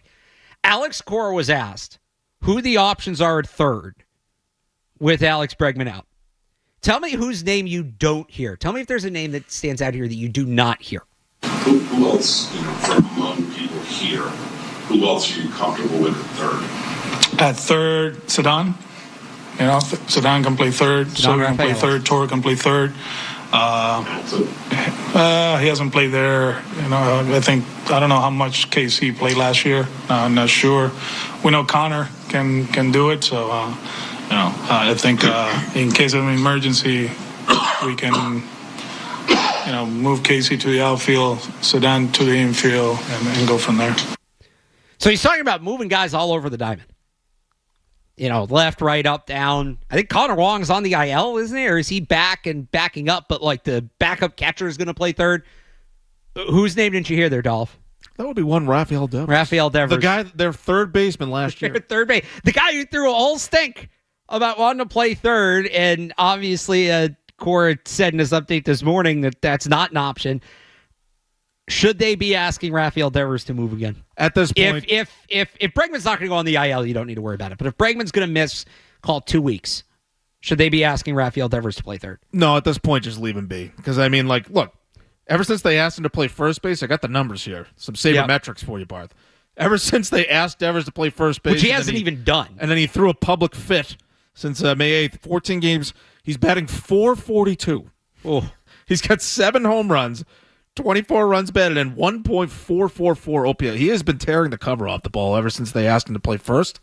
And so it's almost like they lit a fire under him with that, where it's like, I need to just prove that I'm fine at DH. And so he's sort of taken off. I don't want to mess with that anymore. Look, if you do the blame pie, like I think you're a little young for Eddie Andelman. He used to do the blame pie. I'm aware of the blame pie. On Boston Sports Radio. It's a pecan pie, according to Kendra Middleton. Oh, okay. I like that. Craig Breslow gets the biggest slice of the blame pie in this overall thing. I'm with you. Doesn't mean Rafael Devers is, free from criticism. Like, I think he had a chance to cover up for his dumbass GM that didn't build a good enough roster, didn't construct a roster that was good enough where they had a logical option at first base after Tristan Cassis went down. So he had a chance to sort of make up for that and do what's right for the team. He didn't do that. So he's obviously showing too much selfishness, and I feel like that might be infecting the whole team. It might be a sneaky reason why they're underachieving the way they are. But the way he's been hitting lately, like, I feel like that's something you don't want to mess with at this point. And I think we're at the point here where, look, Costas goes down, season-ending injury, Bregman out of the lineup. You're not going to have a starting caliber first baseman and third baseman just waiting in the wings to go in there, which does bring us to Marcelo Meyer that you were talking about. I just want to say one thing on Devers first. Yep. I'm Team Devers on this, and that's not to say that he can't handle it better. He absolutely could. But the Red Sox have screwed around with star players going back to John Lester. They have a history of this, of disrespecting their star players. These guys are getting a lot of money. I know people will hear this and say, well, how much respect do they really need to be given? That's what the paycheck is. Fine. But they have a history of this. And all they had to do was back in the spring say, hey, we might move you around. You might DH. You might place him first. We might put you back in third. Stop talking to the kid in absolutes. And no, you're going to DH because we don't think you're good enough in the field to, I know we said we think you suck in the field, but we actually need you to play first base. So now it's, we made a whole big deal about how, we paid this guy all this money because we didn't think you were good enough to play third base, but we need you back over there now. Like, I get why that's annoying. That's a really obnoxious way of going about business. I get that. So Devers could handle it better. Absolutely 100%. He could be more of a professional about it. But this is just the Red Sox once again dinking around with the management of a star player and it coming back to bite them. It predates Greg Breslow. It's 3 or 4 GMs deep at this point. Kyle, I saw you shaking your head back there, but the Red Sox, this is not the poor Red Sox being held hostage by Rafael Devers' attitude. It's not that black and white. Okay, so the first base thing, I somewhat get Devers' point. I get it back to spring training because Craig Breslow and the team fumbled this all the way back then where they didn't include him in conversations and saying, hey, we're either going to get Bregman or Arenado, so realistically, we're going to take you off third. We just want to tell you now. You could have done that all the way back before spring training so this didn't all blow up. When Casas got hurt, it's not like you're going back on your word in a way because your teammate blew out his knee. That wasn't part of a plan. This is just, hey, stuff happened during a year. Could you please do it until either we get a replacement or let's see how this works? That I have an issue with. And the third base thing, say Bregman's out for a long period of time. It's not like you're asking him to play positions. You're asking him to go back to a position that he has played for the entirety of his career. That should be a different circumstance than learning a new position. Because Rafi's stance in the beginning and throughout it all, which was right, yeah, you're asking me to play a completely different position. Well, they're not going to ask you if Bregman's out for a long period of time. It should be a consideration. Go back to the position that you played for the entirety of your career. You can bring up either Anthony or Meyer or for the bat that you need, or have Massa hit DH. He's just sitting on the IL. He got moved to the 60-day the other day, and it doesn't sound like he's close. But he's not close in the field. But when he talked to reporters a few weeks ago, he said that he can hit fine. Okay. It's throwing the baseball. So maybe that's the solution. Look, ideally, you move Devers over to third, you'd be done with it. They've backed themselves into a corner at this point, though, where I don't think they can ask him. It's the right move to move him back to third, but I think they've backed themselves into a corner where they can't do it because you can't keep poking this guy. You can't keep doing it. It's just not going to end well. Well, I'm not going to use the disrespect part of it. I disagree on the disrespecting, like, and you say, well, he makes a lot of money. Well, so here's my thing. Right or wrong, I understand why he feels disrespected. Whether he's right or wrong to feel that way is another conversation we can have. But I understand why he feels slighted by the team. Yeah, like, I understand if he feels like he's getting jerked around, right? Like, the communication breakdown, that's on the team. That's on the team where they didn't go to him sooner, especially about the DH thing. Like, that's where they screwed up the communication part of it. But I'm with Kyle that, like, the first base thing is like an emergency. Like, now, like, they weren't planning. No one was planning on Tristan Casas going down with a season-ending injury, and they didn't really know what to do in the short term. And so maybe they could have mentioned it, in passing in the spring, like, maybe we might need you at first base at some point. You could sort of couple that with the DH thing. But, look, the communication, like, this speaks to, I know you said it predates Craig Breslow, but this does speak to Craig Breslow. And I guess Chaim Bloom you could put in the same category as a guy who's not used to being in that top position where he's not used to the communication aspect of it. He's young, green in that area of it. And that's sort of where it showed through. It's unfortunate that they're dealing with a guy that, is put his back up like Devers has. Well, just what's tough about that is, like, with Bloom, or I should say with Breslow's a former player, so you would hope Breslow would have his finger on the pulse a little bit more of what's going on in the locker room. Yeah, that's what I thought. They're both nerds. I'm anti-nerd. I'm anti-analytics, but it's like, if you're going to have a nerd, all right, a former player at least kind of has that link. You're not seeing that here. Marcelo Meyer, I want to get to him. The Red Sox prospects, we're going to take a quick break. We'll be back. You want to join us on this Red Sox Talk, 617-779-0985. It's Barth and Dolloff on the Sports Hub. Boston's home for sports. 98.5 The Sports Hub.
this is more about let's see what we can do. Let's see how we can, like I said before, I repeat myself, maximize the roster. He's a great athlete. Versatility comes into play, and there's different ways to win ball games. Obviously, scoring runs, pitching better, but I think versatility and maximizing the 26-man roster is another way, and that's what we're trying to accomplish. Boom, you're done. You kind of have a way you maybe massage it and get Roman Anthony in the lineup with this injury. Yeah, Cora mentioned that Ceddanne Rafaela could play third base. Yeah. I like that idea. Put Rafaela at third, you move Jarren Duran to center, and then you can bring up Roman Anthony to play left field. Boom. I like that because you're not screwing around with prospects as much. Because he also said that thing in there about Christian Campbell moving around. Yeah, they've been at least exploring the idea that he could move to first base. And then they could move up Marcelo Meyer to play second. Right. Let these guys develop at a position. This is, again, the dinking around with the players. Right? Yeah. It all goes back to roster construction and they don't know where anyone could they gotta move it's the nerds. They around. don't believe in defensive alignment because they don't value defense. They don't believe in positions. Right. So let these guys develop at a position. Let Mayer develop at short. Unless they think he's like a long-term second baseman, then fine. But let him stay somewhere.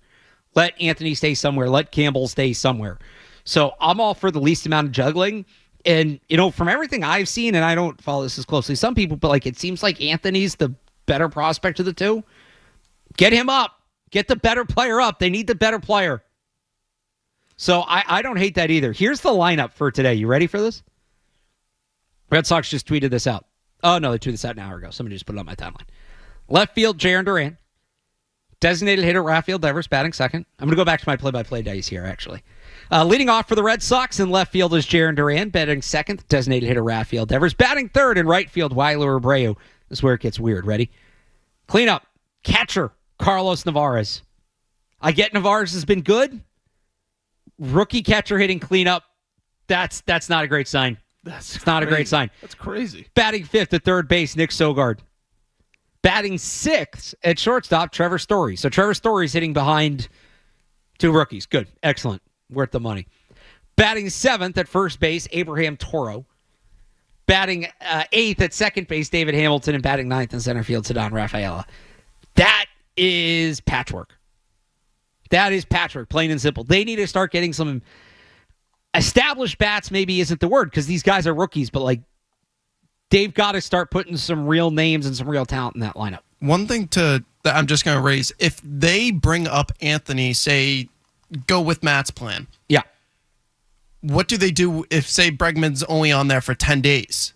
What do you do with the lineup then? Because you're not going to send Anthony back down. So is this going to be in their thought process of, okay, if Bregman's only out, let's say, a week, then how do we want to handle this? Do we want to just keep the patchwork since we don't got to play with the service time rules and do anything of that, and then create an issue once Bregman is going to be back?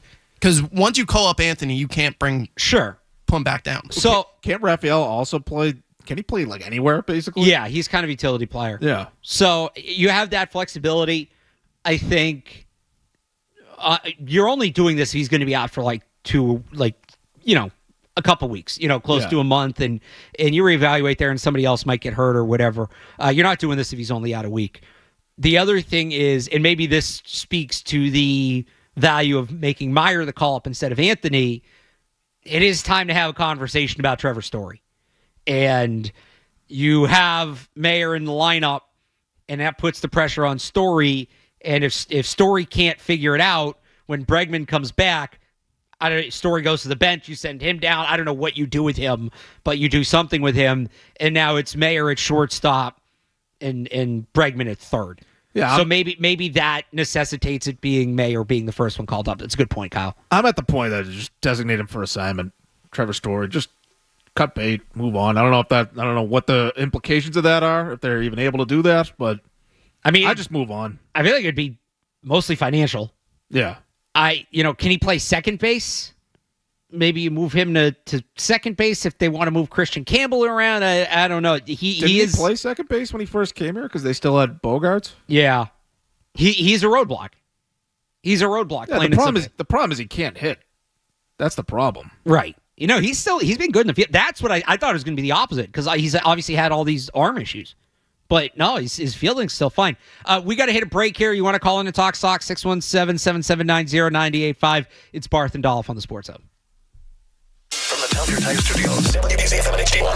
It's not just the games. It's Toucher and Hardy, Zolak and Bertrand, Felger and Maz, Joe Murray. For Boston sports fans, it's 98.5, the Sports Hub. Beasley Media Group Station. Essential Sports Hub headline presented by Celsius Energy Drinks. The Eastern Conference Finals, the Pacers have a 2-0 lead after beating the Knicks in Game 2 at Madison Square Garden last night, 114-109. Out west, it's the Thunder trying to go up 3-0 when they play the Timberwolves tonight. In hockey, the Panthers are trying to go up 3-0 when they take on the Carolina Panthers tonight. The only series that's split between all four conference finals is the Edmonton Oilers and the Dallas Stars. The NHL's Western Conference Finals evened up last night with a 3-0 win for Edmonton. The Red Sox put up 13 runs in the eighth inning yesterday to beat the Baltimore Orioles 19-5. They'll play a doubleheader today. First game starts at 1 o'clock.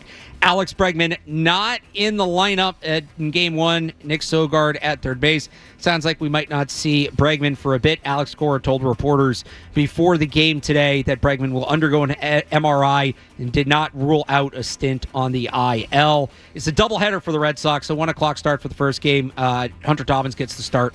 Lucas Giolito will get the start in the second game.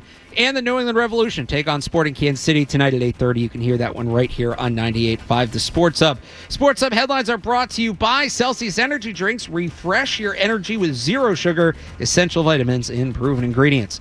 I'm Alex Barth on Boston's Home for Sports, 98.5 The Sports Hub. Your next update at 1 o'clock.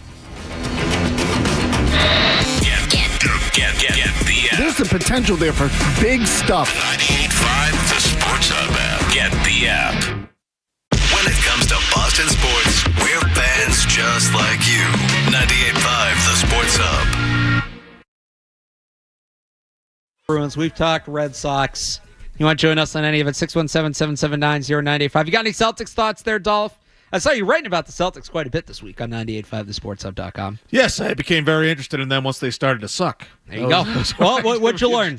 Share it with us. What'd you learn? Their obsession with the three-pointer kind of ruined their season. And I know, like, people... You needed to research that to figure that out? But it didn't ruin their season last year. They overcame it last year. I hate the argument where, like, well, they won a championship that way. They didn't win a championship because they launched three-pointers. Right. They won the championship because they had the best players, the best team. They had barely any competition in the playoffs. And they made adjustments in those series and in the Magic series this year, let me add, that they did not make against the Knicks. There was an arrogance to that this year. And when people say, well, you can't knock Joe Mazzulla so much, he won a title, is it possible winning a title changed his approach and made him more stubborn? Because that would not be unique to him. That's happened to a lot of good coaches, that you win a title and now you're more dug in. They made adjustments previously, and some of it might have been Porzingis being sick. That definitely didn't help. But they had made adjustments previously that I did not see them making that next series, at least not until it was too late. Right. Oh, yeah. It was too late once they finally started to make adjustments. And, yeah, like they ran it back with the same roster, which I thought in itself was a bit risky. Like, that doesn't tend to... You kind of want to stay ahead of things in terms of retooling and, like, retooling on the fly, that sort of thing. You don't necessarily want to just run it back and expect the same result, which I think a lot of people did throughout that season. Oh, who cares? Like, anytime they had a bad game or you start to have concerns about the way they're playing, it's like, oh, who cares? They're the favorite. They're going to win again. Yeah, how did that turn out? They're out after 2 rounds. Does it bum you out at all watching this Eastern Conference Finals, knowing that the full go Celtics could beat both of these teams? They could beat both of those teams, but yeah, I guess they weren't even full go on the court because Porzingis was a shell of himself. Right. That whole thing. Obviously, they lost Tatum late in that Knicks series, but that series was lost. Series was already lost at that point. I'm not making that. I don't want to hear. Well, the Knicks blew this lead to the Pacers, and how can you say blah blah blah? The way in which that game was the Knicks were expanding that lead when Tatum got hurt. It's just once the Knicks started to come back in those games and they started to have some real adversity and like, oh no, it's starting to go in the wrong direction. It feels like they don't know what to do. And I put that on the coach. Yeah. The coach needs to have them ready to adjust. The coach doesn't know what to do. Do something else different. It felt like he doesn't know what to do, but it could just be the stubbornness thing that you're talking about, where it's like, just stay the course. It's like that's my issue with the whole 3-point thing. It's like, yeah, maybe you're math smart doing that. Maybe it's math smart. It's not basketball smart. There's a human element of, I've missed my last 5 threes. I'm unsure of myself. It's a cliche, but sometimes you got to see one go in. Go to the basket, get a layup, get a free throw, get that confidence back up. That's not on the spreadsheet. It's not. It's never going to be. Put robots out there if that's how you want these games to go. I just hate that they take out the whole situational aspect of it, and matchups and game planning and strategy. Like, what? Like, how does that not factor in at all when it comes to analytics? I don't know. The football ones are really bad. They don't believe in the clock. The football analytics people do not believe in the clock. They say it's an irrelevant factor. I was told that by somebody in defense of Kyle Shanahan. Well, is that how the Eagles play? Do the Eagles not care about the clock? Like my point is, like, right. Win. Yeah. No, are they exactly. obsessed with analytics and they don't care about the clock, or is it because they have the best players? And that's my thing. Like, the Celtics roster is just loaded too. We need to talk about that. Like, is it this strategy is so brilliant, or do they just have really good players and they can go out there and kind of do whatever they want? Because 9 times out of 10 they're going to win just off talent alone. Because that's what I think happened last year. I don't think it was the bombs away from 3. Look, they built a roster with good 3-point shooters and made it a part of their game. I'm going to say 3-pointer wasn't a part of it, but it's not. Are the Bridgie Celtics? Are the Bridgie Celtics going as far as they did, playing that way? No. Right. See, this is my whole issue with the Celtics, is that they built a good enough roster that they could win any way they wanted. It didn't matter how they were going to play. I think all that mattered in terms of coaching, game playing, all that is just, coach according to the situation, play according to the situation, make adjustments. And like you saw Tom Thibodeau do that. He outcoached Joe Mazzulla. Rick Carlisle's a guy that's been doing that forever. I feel like that. I think that's sort of lost on Mazzulla, which is sort of a concern to me, where it's like you're in your 3rd year now, going into your 4th year as a head coach, and it's like, has he sort of figured that out? Has it clicked for him? And like, I thought people have compared him to like his career trajectory to Eric Spoelstra, which you remember early in his time as the Miami Heat head coach. He had a loaded roster. He had a loaded roster, but it felt like he didn't really know what he was doing. He eventually came into his own. Now he's considered one of the better coaches in the league, but that's because he makes adjustments. He strategizes. Right. Game plans. That's what I hate about the analytic approach. Just shoot the most threes. Just shoot the most threes. They attempted by far the most threes in the league in the regular season, 48.2 per game. Next closest were the Warriors at 42.4. And the teams remaining in the playoffs, Barth. Yeah. Now, this is out of every team that made the playoffs. Yeah. The remaining teams in 3-point attempts, 7th, 8th, 9th, and 13th. Tell me how important 3-point attempts are. Well, I think they're important, but I don't think they're exclusively important. It's not the most important stat, in my opinion. I like to say this when you talk about. Give me your evidence for that, Joe Mazzulla. Bad teams can't win. Bad teams can't win. Good teams, they have a way to win. They have a way to win. Great teams can win multiple ways. Yep. Elite teams can win anyway. So I thought last year the Celtics were a great to elite team because, yes, they shot a lot of threes, but when they were healthy, they could put Porzingis in the paint and he could back guys down and they could have success there. They had a lot of success going to the basket. Tatum and Brown driving to the basket. They could win these grind-out defensive battles.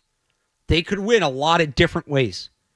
It's the same personnel this year, but it didn't feel like they were winning games multiple ways. They were shooting threes. If they went in, great. If not, no. And that's where I think the Celtics lost a step, is whether they couldn't or whether they wouldn't, they didn't win games in more than one way. And if you want to be great, and that's the Pacers can win more than one way. I don't think the Knicks are that good. I think they might just have some path luck right now. The Thunder certainly can win a whole lot of ways. The Timberwolves can win a couple ways. They win a couple ways. Not a lot, but they can win a couple ways. The Celtics, I think, limited the number of ways they would go about winning games, and that hurt them. Yeah, absolutely. And that's why I get it if you look at it mathematically, analytically, that it's better to take a 3-point shot than a mid-range shot. things like that. I get that if you want to do that research and you come to that determination, I get it. But at some point, you got to take what the defense is giving you. Like there's a possession in the Knicks series, which I think it was Game 6, where this is before the Knicks really sort of started pulling away, but there was a possession. The Celtics had all 5 guys out beyond the 3-point line. The Knicks also had all 5 defenders manned up on the Celtics outside the 3-point line. Even that there was nobody inside the 3-point line.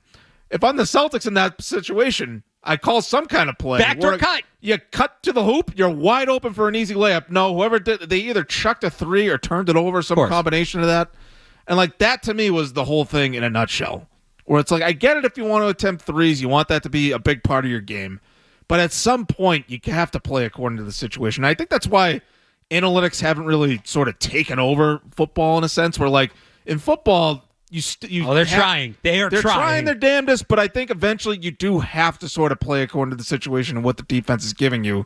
You're going to bang your head against the wall and turn the ball over and whatever if you just keep trying to run the same play over again, because mathematically that's the best play. I think basketball, I think it's kind of a good thing that the analytics didn't really win out in this scenario. It sucks that it's the Celtics and we don't have a Celtics season to talk about anymore. It is the silver lining for me. I just hope they don't use this Tatum injury as an excuse for why they lost. Hopefully they can look back on how they played and realize that they have to sort of adjust, and Mazzulla realizes that he has to make quicker adjustments in the game, and hopefully they can evaluate that. The Tatum injury is unfortunate, obviously. I feel for him first and foremost. It sucks that the Celtics aren't going to be as dominant next year as they could be as a fan. I wish it didn't happen. It does not erase the other things the Celtics did wrong in that series. And I hope, you listen to Brad Stevens' comments and talking about, he didn't really get into specifics. He said things went wrong. He didn't really get into specifics. I hope they look at what happened in those first 2 games, especially before the Tatum injury, when they go through this offseason. Justin has a thought on the Celtics coaching situation. Justin, how we doing? Hey, how's it going, guys? Hey. So I got a quick point. I feel like Joe Mazzulla is more of a Doc Rivers type ego manager, able to keep stars in line with the championship in sight. I don't really see him as a tactician, kind of taking us to this next wave where we're going to have to develop guys for when they're back, for when Tatum's back. Yeah, it's a good comp. I think he's right. Yeah, because he talks like a philosopher at some point. Right. Sometimes, he kind of talks that way. He's got some Dan Campbell in him. Yeah, kind of, yeah. First things we're going to do, we're going to shoot a kneecap. Well, remember when Porzingis, one of the times he got cut, I don't remember if it was the Magic series, if it was late in the regular season, but he got cut. Is the game where he got cut really bad. Remember? And they asked Mazzulla about it after the game, what'd you think, seeing one of your star players lying there on the floor? And he's like, I liked seeing that. I'm glad he was bleeding. Yeah. I hope he bleeds out. That's a very it's Dan Campbellish, but no, the player development is going to be big because they should use this opportunity to get younger. They need to do there are some similarities. I don't mean to keep bringing everything back to football, but there are some similarities to when Brady tore his ACL in 2008. And look, that team obviously went to the Super Bowl in 2011 with an older core, but you look at the drafts they had in 9, 10, 11, right? Where they bring in Devin McCourty, Matthew Slater, Julian Edelman, Rob Gronkowski, Chandler Jones, Dante Hightower. They reset this thing, and it went from Brady was obviously great, but he was this young guy kind of leading an older roster. And then you go through that reset, and now it's really the Tom Brady show, right? Where it's him with all these younger guys around him. That's what they need to do with Jason Tatum and Jaylen Brown and take this opportunity. Shed some of that salary, get back under the tax, move on from some of these older players, use this year as a reset, hit the draft, hit free agency, get younger, and build something it's obviously always been built around Tatum, but you have guys like Al Horford, guys like Drew Holiday, who are like the vets in that room, who are kind of bringing Tatum along. It's time to truly and fully, in every sense of the word, make this his team and to Jaylen Brown to an extent as well. Yeah, no, I'm on team keep Tatum and Brown. Yeah. But keep the building point is around them because people are going to think maybe they should trade Jaylen Brown. That's your best trade value. It's no, you don't need to get the value trade. Just shed that salary. I think it's. But to bring it back to what we were talking about with the coaching, player development is going to be at a premium here because they should be bringing in younger guys. You're going to need to develop them. Jack in Jamaica Plain on analytics. Jack. Hey. Analytics Analytics is the drunk looking for his keys under the street light because that's where the light is best, right? The analytics guys, they're using the data that they can get easily, right? They're looking for the data under the street light. It's not all the data. It's not every piece of data. It's just the stuff that's easy to model. And I'll lay you odds, they're not telling the ownership that fact. They're just telling them everything's fine. We can quantify the universe, and it's great. I spent 25 years writing expert in artificial intelligence algorithms for big corporations. Trust me, these analytics guys, they're kids. They have absolutely no idea what they're doing. Thank you very much. I'll end my rant offline. Thanks, guys. Jack? Great rant. Great call. Anytime I'm on, you call in, I will get you right on. That is one of my favorite calls I've ever taken. And to Jack's point, God forbid they find the keys and they get behind the wheel. God forbid you let that guy drive. Yeah, no, we talked about this earlier with the turnovers and Josh Allen. Like, a lot of what I believe analytics are people who want to make a case for a player or a team or a concept, and they don't know how to do it. So they create some formula that spits out that this thing is actually good or this thing is actually bad. That's what a lot of this is. Yeah, like, again, with Josh Allen turning the ball over a ton, suddenly there's all these new formulas that just happen to de-emphasize turnovers, and the nerds are telling you, no, this is really where the value is. This is what you want to look at. Is this really some revolutionary thing we haven't had for 100 years? Or did you feel bad that Josh Allen wasn't in the top 10 of any of the numbers you could pull up, so you created a number where he would be? Right. So that's... You've really been scratching the Josh Allen itch. I like it. It's more. There's other guys where that applies. It wasn't meant to be a Josh Allen thing. You know how I feel about Josh Allen. It wasn't meant to be a Josh Allen thing. It's supposed to be an analytics thing. But if I could make a quick AI analogy off Jack's call, like, you know, you and I both hate AI generated content. Like, AI generated content is a scourge of the content world. AI can be used as sort of a tool. Sure, you can maybe use AI as a human being to help yourself create better content. But at the end of the day, you're the one making the content. AI can't be the content. I think it's sort of the same thing with analytics in sports. In sports teams. Like, there's a place for it. You can go over data and be like, you know, I think you're at your best when you take a shot from this point. I think, you know, in this situation, we could try taking this shot based on the data that we have. You can use the data as a tool. It can't be your entire plan. No, there's a place, and it's gotten blown so far beyond that. Like the 3-point thing, right? All right, so the nerds come in and tell us, well, if you're going to take a long two, just take a 3. Yeah, I don't need math to tell me. I always thought it was weird when they would take that 2-point shot, like heels on the 3-point line, step back, like take a step back. It's the same shot. I don't need math to tell me that you might as well take the 3 at that point. But it's gotten blown so far out of proportion now. Anyway, that's the analytics rant.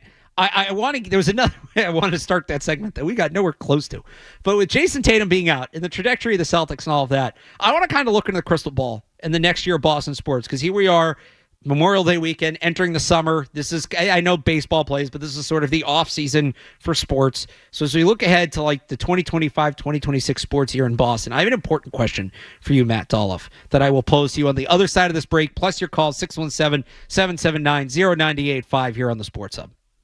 Analytics is the drunk looking for his keys under the street light. Boston's home for sports. 98.5 The Sports Hub.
and take care of a lot of issues that's going on as far as turnovers, because we know that Jaylen Brown and Tatum love to handle the ball.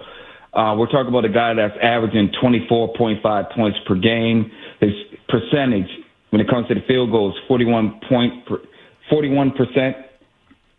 We're talking about assists, 11.5 assists a game. This is a big shot playmaker. He's not afraid of the moment. He's the New York Knicks kryptonite as well, even though in the foreseen future, I don't see the Knicks as a problem. But this is a guy that you should be afraid of. And I think even though he's a little short, you got Brunson, I think that, you know, the Celtics have enough defense to, you know, put him on the sideline and say, we're going to cover you. But I think that if you have a guy like that and then you trade Porzingis to Utah and get John Collins, even though he has a player option, you're working with something. So I think they should really look at Trae Young and trading Porzingis to Utah for John Collins, even though he has a player option, offer him a contract, get him here, and then you just start, you know, shaving off the pieces for Jason Tatum to come back.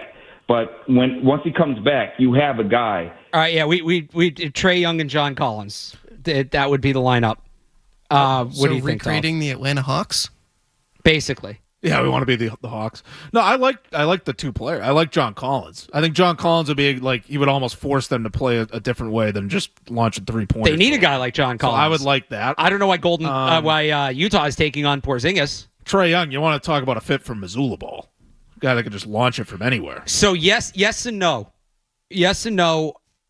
He can shoot it. They do put that emphasis on defense. And that's not what Trae Young does. Also, and that's why I think Jaylen Brown's a better all-around player than Trae Young, is because he's the two-way element. I will say that, and I get they play different positions, and Trae Young handles the ball more. Trae Young turned the ball over twice as much as Jaylen Brown did last year. Like, you're not cutting down on turnovers by adding Trae Young. So this is what I want to ask you. So Tatum is out, and there is going to be this transitionary period for the Celtics. So just looking ahead to next year, right? Because I think Jason Tatum, for the last year to 2 years, has been the face of Boston sports. He's been the guy in this city, won a title, is among the best players in his league, all that, right? He's going to be out of sight, out of mind for the next year, we think, right? Maybe he comes back, but at the very least through like March, okay? So he's out. David Pastrnak, also like Tatum, very good player, one of the best players in his league, elite scorer, doesn't have the playoff accomplishments though. And if we're being honest, probably not going to be on a very good team next year. Maybe 2 or 3 years down the road, but like they're rebuilding. Probably not going to be on a very good team. Rafael Devers. People just don't like him anymore because of this whole positional thing. And again, very good player. One of the best hitters in the league. He's on pace to hit, I think, 37 home runs. Really good player. I don't think the city's going to embrace him right now. No. The Patriots, who knows? Like Drake May, unknown. With Tatum out, who is, for the foreseeable future, and Tatum may very well regain the crown when he comes back. For the foreseeable future, who's the face of Boston sports? Drake May. Like, we have our championship big board here, right? Yep. Red Sox is down towards the bottom. Celtics is pretty far down. The Bruins one has been ripped out, which I think is fitting. And the Patriots one's about halfway up. Like, it feels like the door's open. It's the NFL, so it's always going to be king. But, like, the door's open for Drake May to become the guy. Because there is no clear guy right now. And maybe it's Jaylen Brown. But again, like with Pastrnak, the Celtics might not be a great team. So for the 2025-2026 sports calendar year, right? NFL kickoff to the NBA and NHL finals in June 2026. Or I guess if you want to go to through baseball season in 2026, right? Who is the sports face of this city? 617-779-0985. So you think Drake May can grab that crown? I think maybe it speaks more to the competition that he has in town, like you just laid it all out. I mean, that's part of it. And it's the fact that, the NFL is just king, and I think the Patriots are going to be good enough that they are going to sort of take over the whole conversation when it gets to the fall. If you want to, go player-coach combo, like you want to put in Mike Vrabel there as sort of a package deal with Drake May, I could see that. Vrabel's and he hasn't even coached a game here, and there's an argument that he's the best coach in the city. Right. No, exactly. Based on pedigree or whatever. I know Missoula's won a title, but that's a different sport, different league, all that. But Drake May, I think as long as he doesn't fall flat on his face and he's a total bust, as long as he just needs to be good, and the Patriots need to just be in that conversation in the NFL, and it's gonna be his city next year. So I'm glad you said that. Just 'cause the reason I wanted to ask you is I'm obviously coming to it through the lens of somebody who is pretty, in the weeds with the Patriots, and I follow all four teams and I stay up the tabs on all four teams. But yeah, it probably shouldn't be a surprise to people listening that most of my time is spent on the Patriots, right? So, because the one I worry I'm writing off there is David Pastrnak. Could he rise to that level, even if the Bruins aren't cup contenders, just because of how good he is? Like, if May does fall on his face, can David Pastrnak on a 500 Bruins team be the face of Boston sports?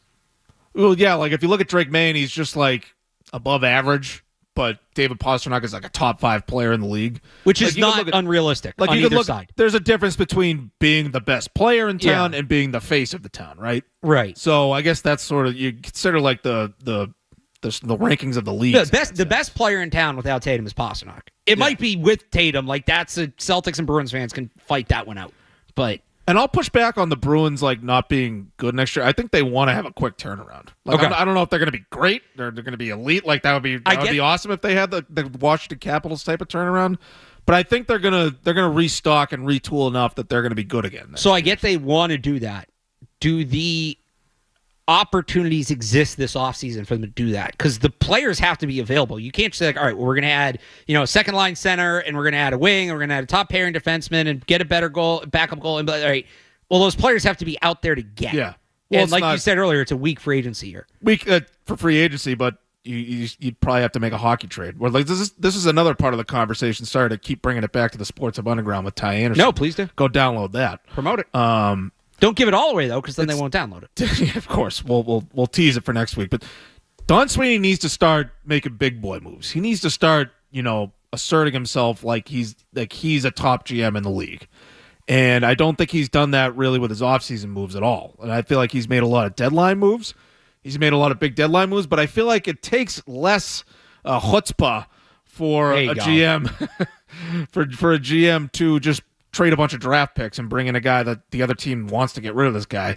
No, you need to make a bold hockey trade type of move. And I know that might involve trading a guy that you wouldn't necessarily put at the top of your list. You want to, like, they got to trade McAvoy, trade Swayman, that sort of thing. If they could trade draft picks out and bring in another player in the offseason, I think that is more bold than doing it in the middle of the season and the trade deadline where like this is a rental player. Like, no, if they trade a draft pick or restricted free agency, those are glorified trades kind of. Yeah. He's got to start making bold moves like that where it's like I am one of the big guys in town. I've been in this post for 10 years and so I need to start acting like he's the longest tenured GM, right? Of the four? I think so. Yeah. I think Brad was here before he was the GM, but that's when Brad was the coach. Brad was definitely head coach while Sweeney was GM. So in terms of just in that role, yeah, he's long tenured. All right, big boy trade. Would you? We talked about maybe trading up from 7. Would you trade 7 for a player? I think I'd rather. I mean, it depends. You got to depends on who they're getting. Yeah. Realistically, the players that are being, and you know the list better than me, but like realistically, the players that could be on the block this offseason. If it's a guy that's like a surefire, established, top 6 center, call it, then yes, I would consider that. If they, and to bring up the 2015 draft, because you knew this conversation was going this way, they don't exactly have 3 first-round picks, but they have 4 picks in the top 100, 7, 51, 63, and 69. If they make all 4 of those picks in those assigned slots, is that a failure? No. Why would making the picks would be a failure? And all of them. All 4 without any movement. You're not moving up. You're not moving down. None get traded for players. They're just stick and pick all the way through. You got to build through the draft at the end of the day. Like, make a big boy move. Yes, I'm not saying you need to build your whole roster that way. You still gotta build through the draft. That's especially in that league where like guys, frankly, don't become available in trades as often as you would like, and guys sign these big long-term deals. They tend to stay with the team that drafted them. They got to draft and develop. I think that is number one. Yeah, I'm saying it's on the plate for Don Sweeney to start acting like, like a big guy in town rather than let the other teams push him around. Who knows? Gonzo Duke in the chat says Sweeney isn't a big boy. I'm not necessarily disagreeing with you there. He's going to start acting like it. He's going to at least try. You don't let the other teams push you around. That's the whole point. He needs to be the one doing the pushing at this point. 617-779-0985. You want to weigh in on the Bruins? We got half an hour left with Barth and Dolloff on the Sports Hub. Boston's home for sports. 98.5.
Sports Hub, Barth and Dolloff. If you want to join us, 617-779-0985. Let's keep talking Bruins. Should we, Dolloff, with Matt in Rhode Island on the plan this offseason? Matt.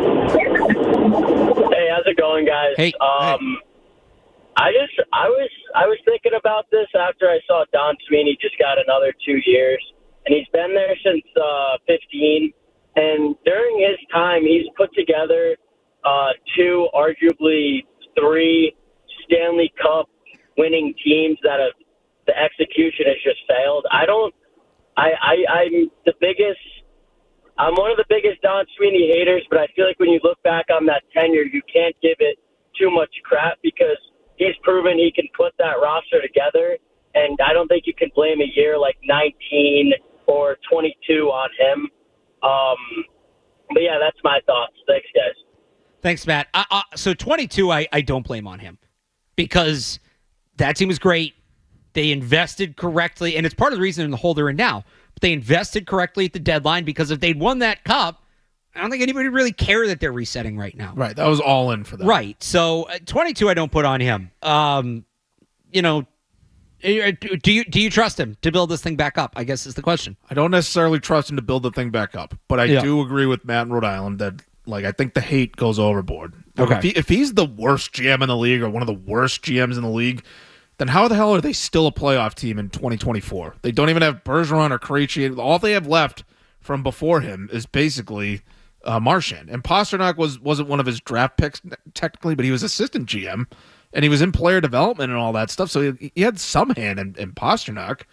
He has almost a completely different team from 2011, and they're still a playoff team. So how is he the worst GM in the league if they're still that good? So then why don't you trust him to build it back up? Because the drafting's been bad. Like he's been a lot of the moves he's made has been like overcoming bad drafting. Okay. So I don't trust him to build through the draft at all. What if they don't? What if they look at it and say, we're just going to hammer the veteran market and really, like you said, if they want a quick reset, that's the way you do it. Yeah, he might restore a little bit of faith in me if they makes a couple of those restricted free agent moves like I was talking about before. If he makes a big hockey trade, like if he uses some of those picks to, restock the team right now and get established NHL players and you sort of jumpstart this thing, that would probably restore a little bit of faith. I might be a little concerned if he just goes entirely through the draft. I get you still have to build through the draft in general, but I don't want him to just give up all his draft picks. Like that's how they got in this mess in the first place. Like you have to take shots in the draft, but I have more faith in him finding established NHL guys than just drafting and developing. Makes sense. Yeah. Okay. Speaking of roster building, this is one of the things we didn't get to. It was announced this week that NFL players will be able to play in the Olympics when they have flag football. Are you interested in this at all, by the way? Like, are you going to watch this? Or I know some people couldn't care less. No, I'd watch that for sure. So it's kind of been fun this week to build your roster, right? And granted, it's 3 years from now, so who knows? Like, I think some people were aghast that I did not have Tyreek Hill on my roster. If the Olympics were this summer, I probably would. 3 years from now, probably not. Surprisingly, I did not have any current college football players on my team. I had one in the, next up, the taxi squad. But I didn't leave anybody on. But so this is the funnier conversation to me. We can get into that. The U.S. has had a flag football team for years. It's competed as an international sport. They're, the IFAF, International Federation of American Football, and they go and they compete in all those tournaments. It's not NFL guys. It's just some guys. Some of them are former college players. Some of them are not. And they're all bothered that nobody's talking about them being on this team, which that conversation to me might end up being pulling teeth. And if you remember, there was a quote, the quarterback of Team USA, Darryl Doucette, who, by the way, will be 38 himself when the Olympics roll around. And it was taken a little bit out of context, but was asked about it and said that he should make the team because he's better than Patrick Mahomes.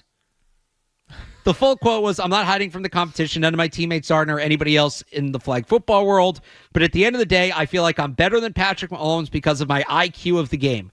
I know he's right now the best in the league. I know he's more accurate. I know he has all the intangibles. But when it comes to flag football, I feel like I know more than him." And then he added, if Mahomes put in the time to learn and trade for flag football, quote, he should be better than me. So he did admit that. It's more just experience of the sport. But no offense to these guys. I get it. They're out there competing and they've put a lot into flag football. And I there's a level of respect there, but also like we want to see the NFL dream team. As weird as it is that it's 5-on-5 flag football and it's like not even close to real football. We want to see what Lamar Jackson, Justin Jefferson, Brock Bowers. I think Christian Gonzalez would have a shot unless he wants to play for Team Columbia, which I think he'd be eligible to do. We want to see what that team looks like. That's what everybody's in this for. Of course. I do remember seeing that guy. He went viral for his I'm better than Patrick Mahomes thing, right? That was during like a Zoom interview or something like that? Something like it was when they first announced. Podcast. So they had announced flag football was going to be an Olympic sport like a year ago. I think more than a year ago. But then why it's back in the news is the NFL voted this week to allow their players to participate. Yeah, I will take Patrick Mahomes, call it an OTA version of Patrick Mahomes. He doesn't have to worry about getting tackled or hit or anything like that. I'll take him over this 38-year-old guy. But I don't think Patrick Mahomes is the best flag football quarterback because you do have to make some adjustments for the way the game works. That was going to be my question. How different is it from real football in terms of strategy, how you play? So the field's smaller, right? There's less players on the field. The field's smaller. You don't have to worry about like a pass rush. You don't really have to worry about identifying a blitz. So the way it works, you could have up to 2 defenders. If you're going to blitz, you have to identify yourself before the play. You have to start at least 7 yards back the line of scrimmage. You don't have to blitz if you identify yourself, but if you are going to blitz, you have to blitz at the snap. So you can't delay. You can bluff. You can put your hand up and say, I'm blitzing, and then drop back into coverage, but you can't like wait a couple seconds and then go. So, for the quarterback, it's accuracy, and then the quarterback can't run unless he's rushed. But once he's rushed, he can take off. I'm taking Lamar Jackson. Right. You want a quarterback that can sort of like juke the guy that's blitzing him, right? Yeah, Lamar Jackson. I want Lamar Jackson. I'm taking Lamar Jackson. Jaden Daniels might be my second pick. Jaden Daniels, Lamar Jackson will be on the wrong side of 30 by then. Jaden Daniels, maybe Bryce Underwood, although he'll still be. So the Olympics will be in between when he gets drafted in his rookie season, so he might not play. But I'm taking Lamar Jackson there. Here's the one. So I wrote it up on the website 985thesportshub.com if you want to check out my full team. But the one thing I realized as I was doing it was like, who's coaching, right? And it hit me at first. It's Mike McDaniel, isn't it? Because Mike McDaniel's 2 big weaknesses in the teams he coaches are physicality and they suck in the cold. This is flag football in Los Angeles in June. And he is a pretty good play designer. I ultimately went with, in the spirit of like this being the dream team, you had Coach K coming from college, right, to coach the dream team. So, or to coach Team USA for a long time. So I went with Steve Sarkisian. Who are the best play callers in college football? I'm not putting Lane Kiffin back in the Coliseum. I'm certainly not putting what's his name? Their coach now. The Trojans coach now. Anyway, he sucks too. Lincoln Riley. So I went with Steve Sarkisian and then I had Brian Flores on defense because he's good at timing up the blitz, and I think that matters. So Steve, you didn't want to go with an NFL guy. You didn't want to go with a McVay or anything like that. No, if it's the NFL, it's Reed would be fun. If he's still going at that point. McVay would be a good one. As much as I hate to say it, Kyle Shanahan would be a good one. Yeah, right. You don't have to worry about game management because they're going to blow everybody else. So all these you don't have to worry about analytics coaches can. You don't need a zone blocking scheme. Right, exactly. Yeah. So, but I thought I'd have some fun. And the college guys are more wide open just because the college game is more wide open. So I think that translates better. So. I feel like West Coast guy or like an air raid, downfield route combinations, that feels like the best fit for a flag football play call, right? For a million reasons, Mike Leach would have been just the best. The best for this. The late Mike Leach. That would have been incredible. I just feel like with this... Maybe you get Bruce Arians out of retirement? Ooh. Rip it and rip it. Yeah. Or whatever he said. Excuse me. These teams, like... I don't know. I just feel like the talent level, they don't even need to call. Just run down the field. Justin Jefferson, just run down the field. I will juke the defender and just throw it up to you. And you can catch it over the Slovakian guy down the field. All right, that's obviously what's going to happen, but let's have fun with the conversation, right? Okay. I don't mean to be nihilistic about it. No, people keep doing that. It's like, all right, fine, we'll send Zach Wilson and Tyquan Thornton and who we send on defense, Julian Edelman. Right. We'll say Julian Edelman with his bad knee, and yeah, we'd probably still win. But let's have fun with the conversation. But I do think, I wonder how many of these guys, and you see in other sports, Jaron Duran playing for Team Mexico in the World Baseball Classic. In basketball, you'll see guys kind of move around. Joel Embiid playing for the U.S. was one last year where he had eligibility to do that. So, and the NFL has this program now. You see which guys, and it's not necessarily citizenship, but some of the guys that wear the flag of a country that they have some sort of tie to on the back of their helmet, along with the American flag. So, Fred Warner has talked quite a bit about his Mexican heritage and that being something he's proud of. If Mexico has a team, does he go play for them? I think he could start for Team U.S. I think he's the best bet at linebacker. I took him over Micah Parsons because you need a linebacker that can cover because they're not going to be rushing every play. But does Fred Warner go play for Mexico? Kyle Hamilton was another guy I had on my team. He actually has Greek citizenship in addition to the U.S., and then his mother's from South Korea. So if those countries field the team, could he go play for them? Christian Gonzalez has talked about his Colombian, ties to Colombia and that heritage, and would he play for Colombia if they have a team? So you might get some of that where you are going to have some NFL players playing for other countries that you might not expect. I don't know that one country puts together enough. I guess Samoa would be the one, but most of their NFL players are linemen. Right. Mexico would have Fred Warner. Isaiah Pacheco would be eligible to play for Mexico, I believe. So, they might get a couple, but yeah, it's going to be tough to see. Another, the big football countries that aren't the U.S., Germany, Samoa, it's all linemen. So that doesn't help you. So I think there'll be more competition than people expect, but I don't think it's going to be particularly close. Yeah, I'm all for guys playing for a different country where they have, heritage. Anything to break up the U.S. and so, make it, more interesting, more competitive, that whole thing. Let's go to Joel in New Hampshire. He has a coaching idea. Joel? Hey, guys. First thing I thought of was Chip Kelly. His Oregon teams were like flag football teams. No. Anyway, didn't necessarily work in the pros, but, I just immediately thought of him. So I was looking up college coaches, which is probably why I didn't come across Chip Kelly because he's in Vegas now. Yeah. But Chip Kelly would be, Chip Kelly's offense would play. The other thing is, what's the clock like? Because Chip Kelly does, super hurry-up type of offense when he's Yeah, I actually don't know if you can hurry up or not. Yeah. I guess there is substituting, but it's a 10-man team with 5 starters on each side. So in theory, you don't have subs because you have your offense and your defense, but I think a lot of these guys play both ways. So Travis Hunter might be the most obvious pick. Yeah. Because his ability to actually play both ways. That's why I think Christian Gonzalez has a good shot to play for Team USA. He is one of the best corners in the world, but you're taking 2, maybe 3 corners. Is he that high? You're going to take Patrick Surtain. You're going to take Surtain. This can be one. You can make an argument for him or Stingley. Trent McDuffie could be in the argument. So maybe, but Christian Gonzalez was a two-way player, full two-way player in high school, and got some looks in college as a receiver. He never played it, but some people thought he might be a two-way player in college. So, Christian Gonzalez could be your backup receiver.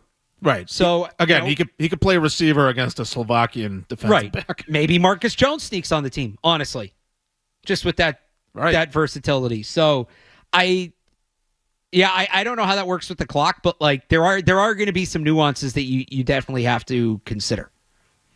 Yeah, no, look, I'm interested in watching either way. Even if it is that team you told me about, the team that's been playing forever, I've always thought about Olympic football, and I thought it would be kind of fun. It's just hard when it's America's so dominant. And you can't play, to be an Olympic sport, you have to play every couple days, right? The Olympics is what, 6 weeks? No, I think it's shorter than that. It's about, 4 to 6 weeks. So how many games can you it's a maximum of 16 days. How many football games can you play in 16 days? Right. You're going to have football. Flag football, yeah, you can go out and play that probably every other day. Yeah, but I don't mean real football. I mean, it's close enough is sort of the point I'm making. Right, no, this is as close as we're going to get. Nate in Leominster has a pick for the roster. Nate? I think you guys, I only watch highlights. I don't watch the actual sport itself. I think you guys are underestimating how many NFL players might not make the cut compared to flag football players. It is a completely different sport where elusiveness and just being bendy is like the most important thing about being a flag football player. Okay, so I'll say this. Yes, there are some unique traits that those flag guys have. Right, you got to be good in the open field and avoid. Right, you know. But USA football, which is very tied in with the NFL, this is all part of the NFL trying to globalize the game. The NFL is going to want its players on the field, and the NFL is going to get what the NFL wants. Let's be honest here. So that's what I would love to see for football, just to kind of go on a tangent here, because I do this every time we talk about the Olympics. And I was actually inspired by it's Olympics and the Euro Cup in soccer, where they play for the country, not their team, where all the countries play. We should have some sort of equivalent of that here with states, where we have a summer games and a winter games. And I don't know if it's whatever state you're born in, whatever state you live in, whatever state you go to high school in, whatever. It'd be tough to get pro athletes to do it, but maybe you make it like a U18 thing, so it's the best high school athletes in all these sports. It's tough to beat Texas if we do that. Well, but you would do it in a bunch of sports, like football, right? You could have Texas, Florida, California, Georgia. Be a great tournament. Hockey. Think about what that hockey tournament would be. Massachusetts. New York. Wisconsin, Minnesota. Arizona would be sneaky good. Maybe Michigan. Also, think about, we're a little old for this, but the Jeremy Swayman, Team Alaska jersey at a house party down at one of the colleges up there. Oh, my God. That would be great. Or, you could have some fun with basketball, baseball. I've always thought we should do that. So that's my pitch. And you could do it for Olympic sports, too, and all that, but we should have, a U.S. Games. Every 4 years, or every 2 years, summer, winter, right? And it probably, again, U18, U21, whatever, you're not going to get pros to do it, but I think that'd be kind of fun. That would be fun. And I guess the NFL, the actual leagues, I guess is the closest thing we can get to that. But yeah, playing for your home state is a little different from playing for the team that drafted you. Right, and in some of these sports, like basketball, the state thing is huge, and the city thing is huge, right? Obviously in hockey, the Northeast, New England versus the Great Lakes. That's the thing. People get territorial about that. Oh, yeah. So you get Massachusetts versus Minnesota or Wisconsin in the championship. That would be fun. People are going to get riled up for that. And obviously not every state is going to compete in every sport. Like in the Olympics, not every country competes in every event, but you'd have, I don't know if Massachusetts would have a football team. We might because of private schools if it's by high school, but that's my pitch. I think this show flew by, Matt. We're done. We don't have to go back. We don't have to do another break.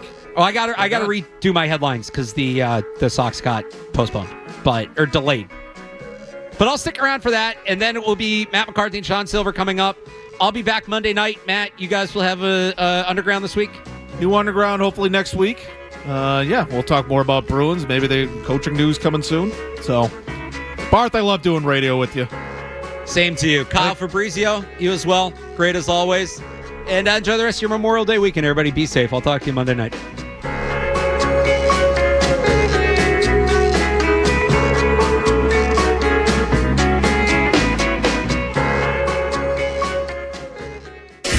Boston's home for sports. 98.5 The Sports Hub. Coleman. It's electric. When you need an electrician, call Coleman Electric. From Boston to Bow, New Hampshire, south to Sandwich, west to Worcester, Coleman Electric has an office around your corner and up your block. Remember, it's not Coleman, it's Coleman. Kuhlman. It's electric.